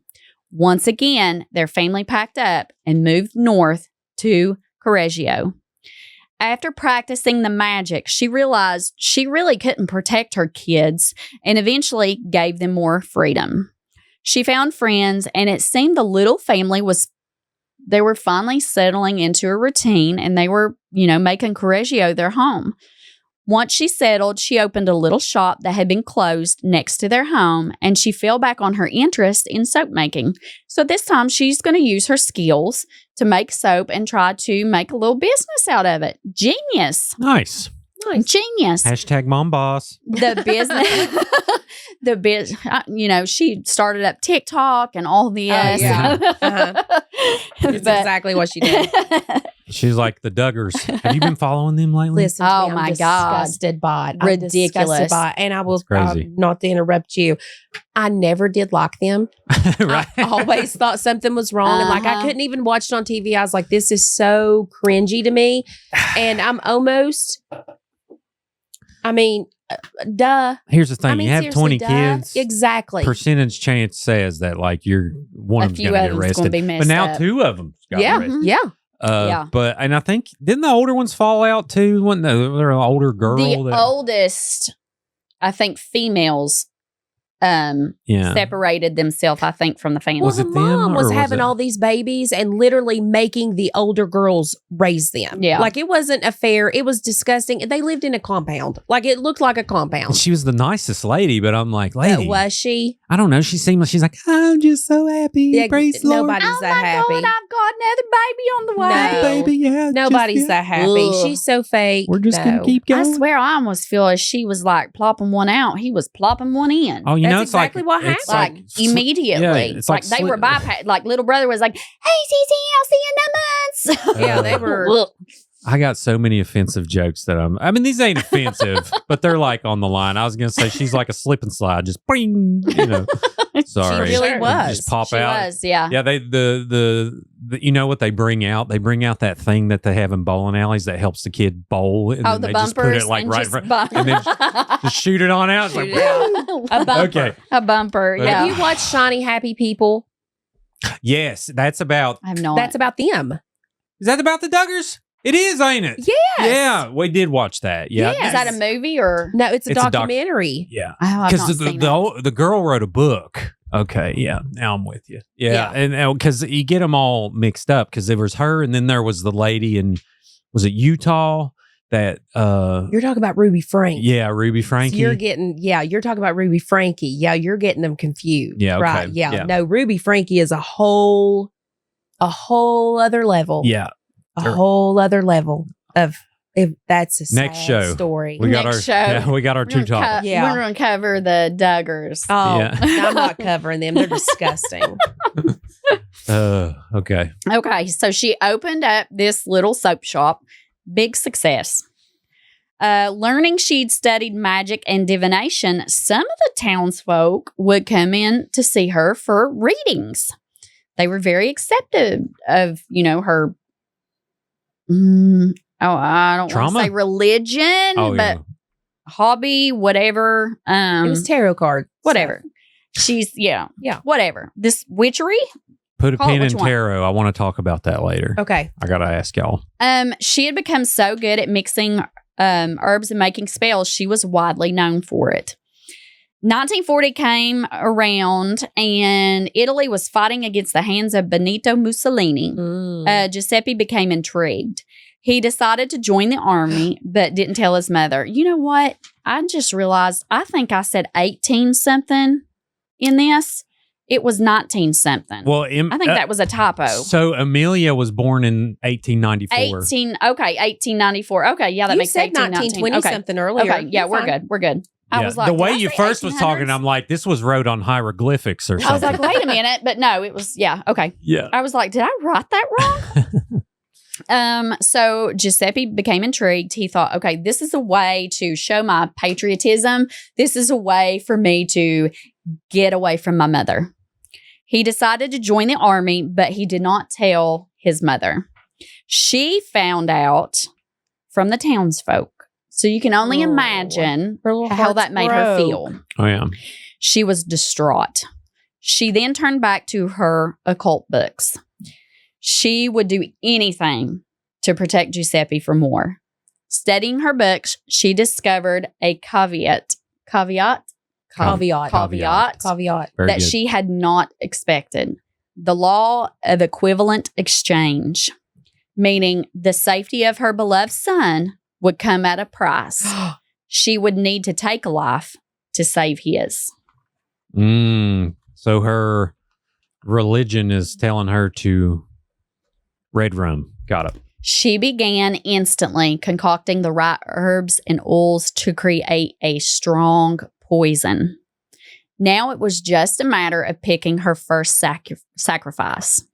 She locked on to Signora Faustina, who was a spinster. She wasn't married. She didn't have no kids. She was perfect. Faustina had been coming to Leonarda for years looking for a husband. She had zero luck in obtaining one. At her next appointment, Leonarda welcomed her in, stating she had finally found her a husband. Leonarda explained she would need to go off and meet him and that she was not to tell anyone about this. Finally, the morning of the departure, Faustina walked into Leonarda's shop. Leonarda handed her some wine to calm her nerves before her departure. The poison worked quickly, and as Faustina was slipping into unconsciousness, she observed Leonarda walking towards her with an axe, muttering, "I'm sorry. Aww. I'm sorry. I'm so sorry." She brought the axe down upon Faustina. Missing her skull, she pulled the axe back and aimed true. She chopped Faustina into pieces and began cleaning up the mess. Thankfully, she had butchered animals before, which would help the next part of her plan. Thankfully. She was able to rid all the blood from the tissues, and she cooked down the flesh into big pots of caustic soda. I was going to say, is she... so that she could render the fat to make her own homemade soap. Yeah. Dude, this is Fight Club. Yeah. After she baked the blood into a fine powder, she would add that with sugar, eggs, and flour to make her famous tea cakes. Something she did not account for was the flesh from Faustina was unusable to make soap. No matter what, she would kill as many as she needed to protect her son. Her next victim would be Francesca Salvai. Well, hey, hold on. I thought she only needed to kill one person. So that's what she said, but her ritual didn't go as planned. In her mind, she needed to make this soap and it be a successful process. What did she need off of her to make soap? What was it? Fat and flesh. So she killed a skinny person. You gotta go for a big one. She killed a skinny person. She doesn't know this. Yeah. She doesn't know this. Okay. So she targeted Francesca. She was a younger, more socially, and she was just overall a better pick than Faustina. So again, she's also thinking that the status may matter. You know, her son, in her eyes, was the best of the best.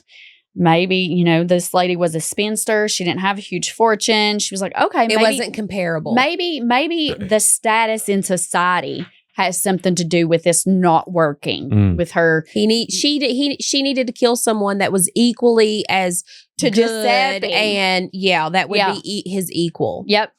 So Leonarda lured Francesca with the promise of a good job. She told her the same things, not to tell anyone where she was going. And again, Leonarda gave Francesca a glass of wine, and soon she was incapacitated. This time, she only had to hit her victim once. Her flesh this time had this beautiful yellow fat that was lacking in Faustina's. Again, the soap didn't turn out. The third victim was Virginia Cacioppo. You know what turns fat yellow? I don't. Smoking. I thought you were going to say butter. Really? I thought all fat was yellow. I made it up. Oh, I was going to say, I feel like. But that was close. I mean, you know, there was some out there that was like, I had some anatomy. I was like, I was pretty sure fat was just yellow. Yeah, I think maybe. I don't really know, to be honest. But there you go. All right, go ahead. Gosh. Now, she lured Virginia in with a new job ruse. And the morning she was supposed to depart, Leonarda offered her the glass of wine. She said her flesh was fat and more white. When it had melted, she added a bottle of perfume, and after a long boil, was able to make the most acceptable creamy soap. She gave bars to the neighbors. The cakes were better too. That woman was really sweet, she said. I'm just You kind of just sold it to me. I'm like, can I get a bar? Yeah, I mean. I'm like, hold on. Creamy? The creamy word. I'm like, I'm supposed to be disgusted here, but I'm like, this is a good product. No, you want your soap creamy. Well, and I'm wondering what was different between this lady what was different? A few cheeseburgers. Okay. She ate more. Like a cheeseburger. She ate more cow than pig. Oh, okay. Yeah, okay. More cow than pig. She had more tallow. Oh, Jesus. The tallow makes the flesh good. Yeah, what is beef tallow anyway? Is that beef fat? Yeah. I mean, it's just fat. Yeah. Got it. Carry on. Now, when Giuseppe come home, she ordered him to undress and gave him a bar of the new soap she'd made. Mortified, he did as she asked. What she didn't account for was Virginia's sister-in-law, Albertina. She came in looking for Virginia, and she was unable to find her. Speaking with the townspeople, Albertina found that 2 other women from the village were also missing. All the women were last seen entering Leonarda's shop. Oh. Alberta raised her concern to the authorities, and they began investigating her. They discovered letters that Leonarda had written as proof to the girls of the jobs and the potential husband. They were signed Giuseppe Pansardi. Once they began looking at her beloved son as a suspect, she sang like a canary. She even told them to bring her a body and she can show them her process. This is how wild she is. She was like, no, it wasn't Giuseppe. Bring me a body and I'll show you how I processed it. Now I made my soap and my tea cakes. She's like, hold my beer. Yeah, hold my beer. Let me show you. I did this. You don't know how to make soap. Oh, this is crazy. But she showed the police the tea cakes and the soap, then took them to the septic where the failed attempts had been dumped. So the 2 bodies that she was unable to make the soap from, she dumped in the septic. So they were able to recover the remains, partial remains of these women. They had finally caught the killer. Giuseppe disowned his mother, but as far as she was concerned, she had sacrificed those women for him, and she wasn't ashamed. After 6 years of waiting, Leonarda Cianciulli was convicted of murder. 30 years in prison, followed by 3 years in an institution. She passed away October 15th in 1970 and was never sorry for what she had to do to protect her son, sweet Giuseppe. Well, did he go to war? Yeah, he went to war. But he made it back. Wow. And ironically, I mean, it worked. He didn't have anything to do with his mother after that. Like, he legit, like, disowned her. Oh, that was the worst punishment ritual for her, was, too, I'm sure. The reason she made him strip down and gave him the bar of soap was that was the protection spell that she had bathed him in. Well, so yeah, he had took a bath in another woman's body. I think it probably would have been worth it for her if she feels that she saved his life. Yeah, and she was. She never she never felt remorseful for it. No, if she done what her son, a mother would do. She protected her son. Like, she never. Mentally unstable. Very mentally unstable. Oh, yeah. But I mean, look at the abuse that she endured. I mean, there's a lot of trauma there. Obviously, it's mental illness combined with a cause. Yeah. Like, I feel like sometimes there's a switch that clicks and they have this purpose that they just can't deny, like this burning purpose. Well, it didn't help either that she went to, these gypsies or whatever, and they determined, yes, you in fact do have a curse placed upon you. I don't think you're supposed to say that word anymore. Curse? No. Gypsies? Yeah. Are you sure? Free people? I don't think so. I don't know. No. I thought it was. I think they're supposed to be called travelers. Travelers? I swear. I don't know. I think Google so. Isn't there a show? Is there? Yeah, there's. I just every time you say that, I'm like, oh, we're gonna get in trouble. I'm gonna Google Not that I care, but I'm just saying, Google it. I don't think you're supposed to say it. I think when I see a gypsy, I think free spirited and just kind of travelers. Look, we're gonna get canceled again. But can't you be a gypsy and not travel? I mean, think the whole definition of that, maybe. Okay, I'm going to say, is gypsy offensive? I think the whole definition of the word gypsy is a traveler. Oh, good call. Is it? So it says, yes, the term gypsy is widely considered offensive. My apologies. And a pejorative slur by many Romani people. Romanis. That's who she. Yes, Romanis. Okay. Well, okay. This is good to know. Now you know. There we go. People due to its historical use to, denigrate them. It carries negative stereotypes of criminality and illegality, and the 1971 World Romani Congress officially rejected its use. It is generally best to avoid this term and use proper self-designated terms. So what is their self-designated term? Romani. I thought it was traveler, which my word may have been just as offensive as the word gypsy, but traveler. I do know, like I'd seen that before on something on TV that like people who are Romani is Romani. Okay. Romani. That was a word that was in the book. And I guess in my thought process, when I read it and doing the story, I was thinking more of ethnicity. No, yeah, listen, like it's not like it's offensive to them. And to me, that's I don't think it's all of them, because really there was a documentary series. What was it called? It was like My Gypsy Wedding or something. Yes. Because there's a big culture in West Virginia, and if you're listening and this is the case, explain in the comments, because let us know. I don't know. I didn't know it was could be taken as a derogatory term. Well, so that's and I'm usually not super. I mean, there's that movie, My Big Fat American Gypsy Wedding. Let's see.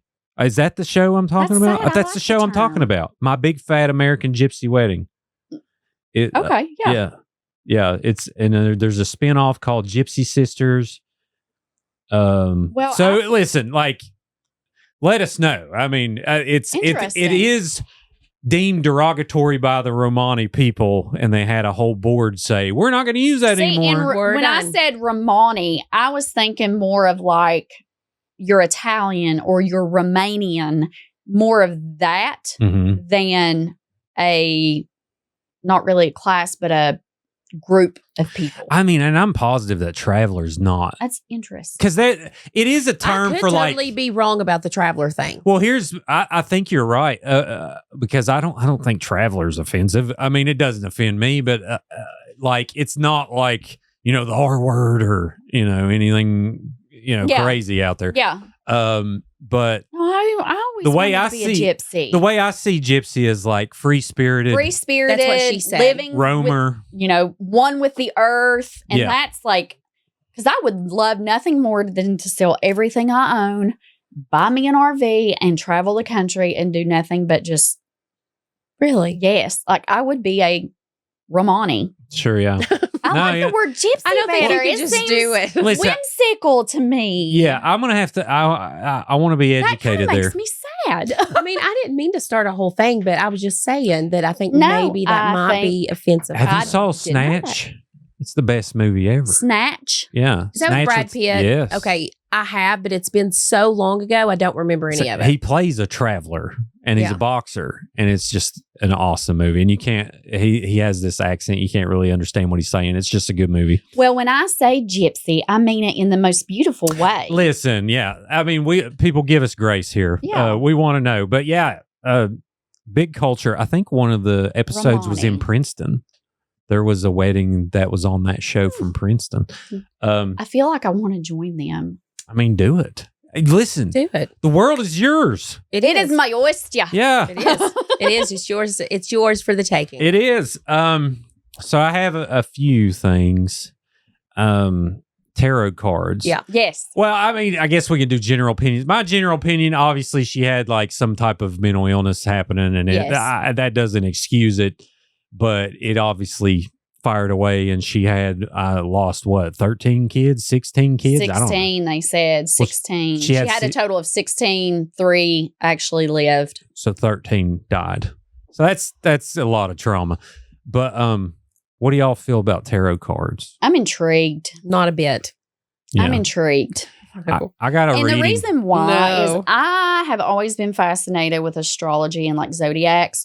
There is something to that because back before there were calendars, before there were time, Mhm. that's how people kept track of time, was the stars. It was a map. Well, yeah. You know what I mean? Well, yeah, like, it so was a like I compass, do too. think, the date and the time and the stars or whatever, the night sky in which you were born, I think it does have something to do with your personality. Oh, I don't. Well, I had a reading and it was pretty accurate, but we went to Hotel Blenner House and Adra, who goes on those adventures with us, she does tarot readings. And so I did one. I was like, man, it was eerily accurate, but Yeah. I don't know how I feel about it. I think is it one of those things with religion where people are like, it opens you up to negative spirits? Is that what it is? Give us that what you perspective, think? Sam. I mean, I just, I always feel like I'm such a naysayer No. on this show. No, we need it. I'm just like the person's like, don't do that. Don't do that. You're opening yourself She's- up. I think that you can open I yourself think you up can. for negative energy. You can call it negative energy. You can say Devil. demons, evil. I think it does open you up to evil. But I think there's a difference in opening yourself up to evil if your intentions are bad versus opening or manifesting something. No, evil doesn't want you if you're already bad. Do you know what I got mean? No, Yeah. evil doesn't want Like, you. I don't it don't think- work like I that. don't think if you're trying to manifest good Uh-huh. or just trying to understand yourself better, Mm-mm. your intuition, like Ouija board, hell no. I ain't touching. Well, what's the difference? A Okay, bunch so of let me people, yeah. Well, let me ask you this. What would be the difference between so my perspective on it is that I think people with good intentions and good hearts absolutely open themselves up to evil with not knowing any better. Incidentally, And evil doesn't want evil. It's already got it. it Already has it. Evil wants good. good to come over. Ah, I'm good then. So it wants to come over. So Your like, girl good. Yeah. Where So the I don't- tarot? I don't think that. No, I don't think like that. Like I wouldn't. I think. No, I get well, your what's point. the I see difference? what you're Okay, saying. so let's say that I grabbed a Ouija board, and out of the goodness of my heart, I wanted to talk to Number one. Mm-mm. my No Ouija. somebody that has passed on that I miss so Mm-mm. much. I've got good intentions. What's the difference? What's the difference? I look more. Who do you think's turning those cards on the other side? Because I promise you, it's not the lady or the man sitting over there. I turning think those it's cards. more of a manifestation thing. It's like you already feel a certain way when you sit down to Mhm. have your cards read. Mhm. And at this point, you're looking for a specific answer. No matter what card they flip, it's going to be your answer. Do you see what I'm saying? I think it could be generalized. Like human beings have so much stuff in common. Somebody could come in here right now and say some kind of generalized saying or something. Kind of like the psychic and it would hit all of us. Yeah. It may be different, but it would hit all of us. We would pick up something out of that prediction or that reading that kind of rang with us and what we were going through at the moment. Sure, yeah. I feel like there are some shysters out there, but I think, and the same with horoscopes too, but not shysters, but I think that there are some people that are more susceptible to reading the room. If that makes sense. They have better intuition for sure. Yeah. There's apparently different readings you get for tarot. Like there's a bunch of different, I think mine was like past, present, and future, and it just basically, described what each was like. Mm-hmm. But it was, I don't know. I filmed it. I'm gonna post it. Let me know what you think. Are you gonna post it? Yeah. I got my palm read too. You ever done that? No, I've always wanted to. It's very calming. It's calming. I had a lady come in here. She got pardoned by Bill Clinton, and what? I swear to God. Okay, so back up. Okay, so Loretta Legal, sweetest lady on the planet. Yeah, and she went to jail or prison because she was dating a guy who was like a big time dealer, and she got put in prison for conspiracy. Okay. Basically because she answered the phone and handed it to him. Okay. That's kind of Yeah, it sucked. But and she didn't even really argue that fact. She just we definitely want to get the conspiracy laws changed. They're a little sketchy. Yeah. But so she got pardoned by Bill Clinton. Oh, okay. When he was leaving office. Okay. And so she came in here and told that story. But she also read my palm off camera. So, nice. So cool. She's a palm reader. And borderline, she has a lot of medium qualities. So that was a lot of fun. But I found it very different people have a more deeper intuition. Sure. Because there's things that have happened and things I've just known. Not like psychic abilities, but you just feel like you get a vibe. Like you just feel in your gut that this is going to happen. Sure, yeah. Yeah, it's also, it's borderline. While we started the show, hearing stories about different. We have mediums come in all the time. I love it. It doesn't scare you. No, it's so. No, it's fascinating. It's intriguing. That's me. I'm more of open mind, learning about. Like I wanted to take when I was in college. I really wanted to take a religious studies class where I studied multiple religions because I think it's beautiful. I did a religious study class in college, and our big thing at the end of it was on Haitian voodoo. And if you want to be terrified, look up Haitian voodoo. Oh yeah, Haitians don't play. No, look up Haitian voodoo and them conjuring like the birth. I don't remember. It's been so long ago, but like they do birthday cakes and they have celebrations of the dead and they put out birthday cakes and stuff. And them, I don't know what it is, but them getting possessed by the dead and everything, and them completely bending backwards and their eyes rolling in the back. Man, that class scared me to death. Maybe that's a crazy Chuck E. Cheese right there. Listen, it was the scariest class. I almost stopped. I almost dropped it, and I was like, because it was terrifying to me. But then I was like, you can do this. Well, some areas of the world are more susceptible to. I hate to say witchcraft, but they're like every area has its own history, and history develops its own particular beliefs when it comes to the dead too. Yeah. Like Mexico, for instance, they have that party where they dress up with the dead. The Day of the Dead. But like the South, for instance, a lot of slavery, a lot of plantations, devastating stuff, trauma that happened there. There's all kinds of like Louisiana's real big. I think there's a lot of there's a lot of there's a lot of voodoo in New Orleans. Yeah. Mm-hmm. Yeah. New Orleans is a bucket list trip for me. Like I'm dying to go. Gosh. I think I have an ant crawling on me. If y'all have seen one out there, get over it. But I've seen an ant walking around. We have granny witches in Appalachia. Oh yeah. I mean, We have use the herbs. and then I guess into like you think about stuff like this, and I think about water witching, and that's an actual thing. I mean, is an actual thing. It's a real water witch. You know what I'm talking about? Nope. You use the rods to find and drill a well. You hold it loose in your hands and you walk, and when you're over water, they cross. So kind of like dowsing rods. Yes. Yeah. Okay. Got it. It's just water witching. It's finding that water. Yeah. Heck yeah. So I don't know like why stuff like that doesn't bother me, but like tarot cards, I don't say bother me. That it would make me uncomfortable. I would not want my tarot cards read. No, I'll bring mine over and read your cards. Yeah, you will. Well, I will set them on fire. Your beliefs, I totally understand and respect that, because it is, with Christian belief, it is overwhelmingly frowned upon. Dabbling mostly with the devil. Yeah, I mean, we've ran people out of town in some of these small communities just because, well, for one, we're scared of it. Two, you are willing to talk though. Oh, I would talk we're about always it. scared of what we don't know. If I was sitting here, and you all were getting your tarot cards read, I wouldn't. I mean, you do you, boo. Like you go right ahead. I wouldn't want to. I'm not going to do that for me because of the way I feel. But I mean, I get it. Lay it on me. I get it. My buddy Seth that films, he didn't get his read while we were there. He's like, nope, I'm good. Nope. Yep.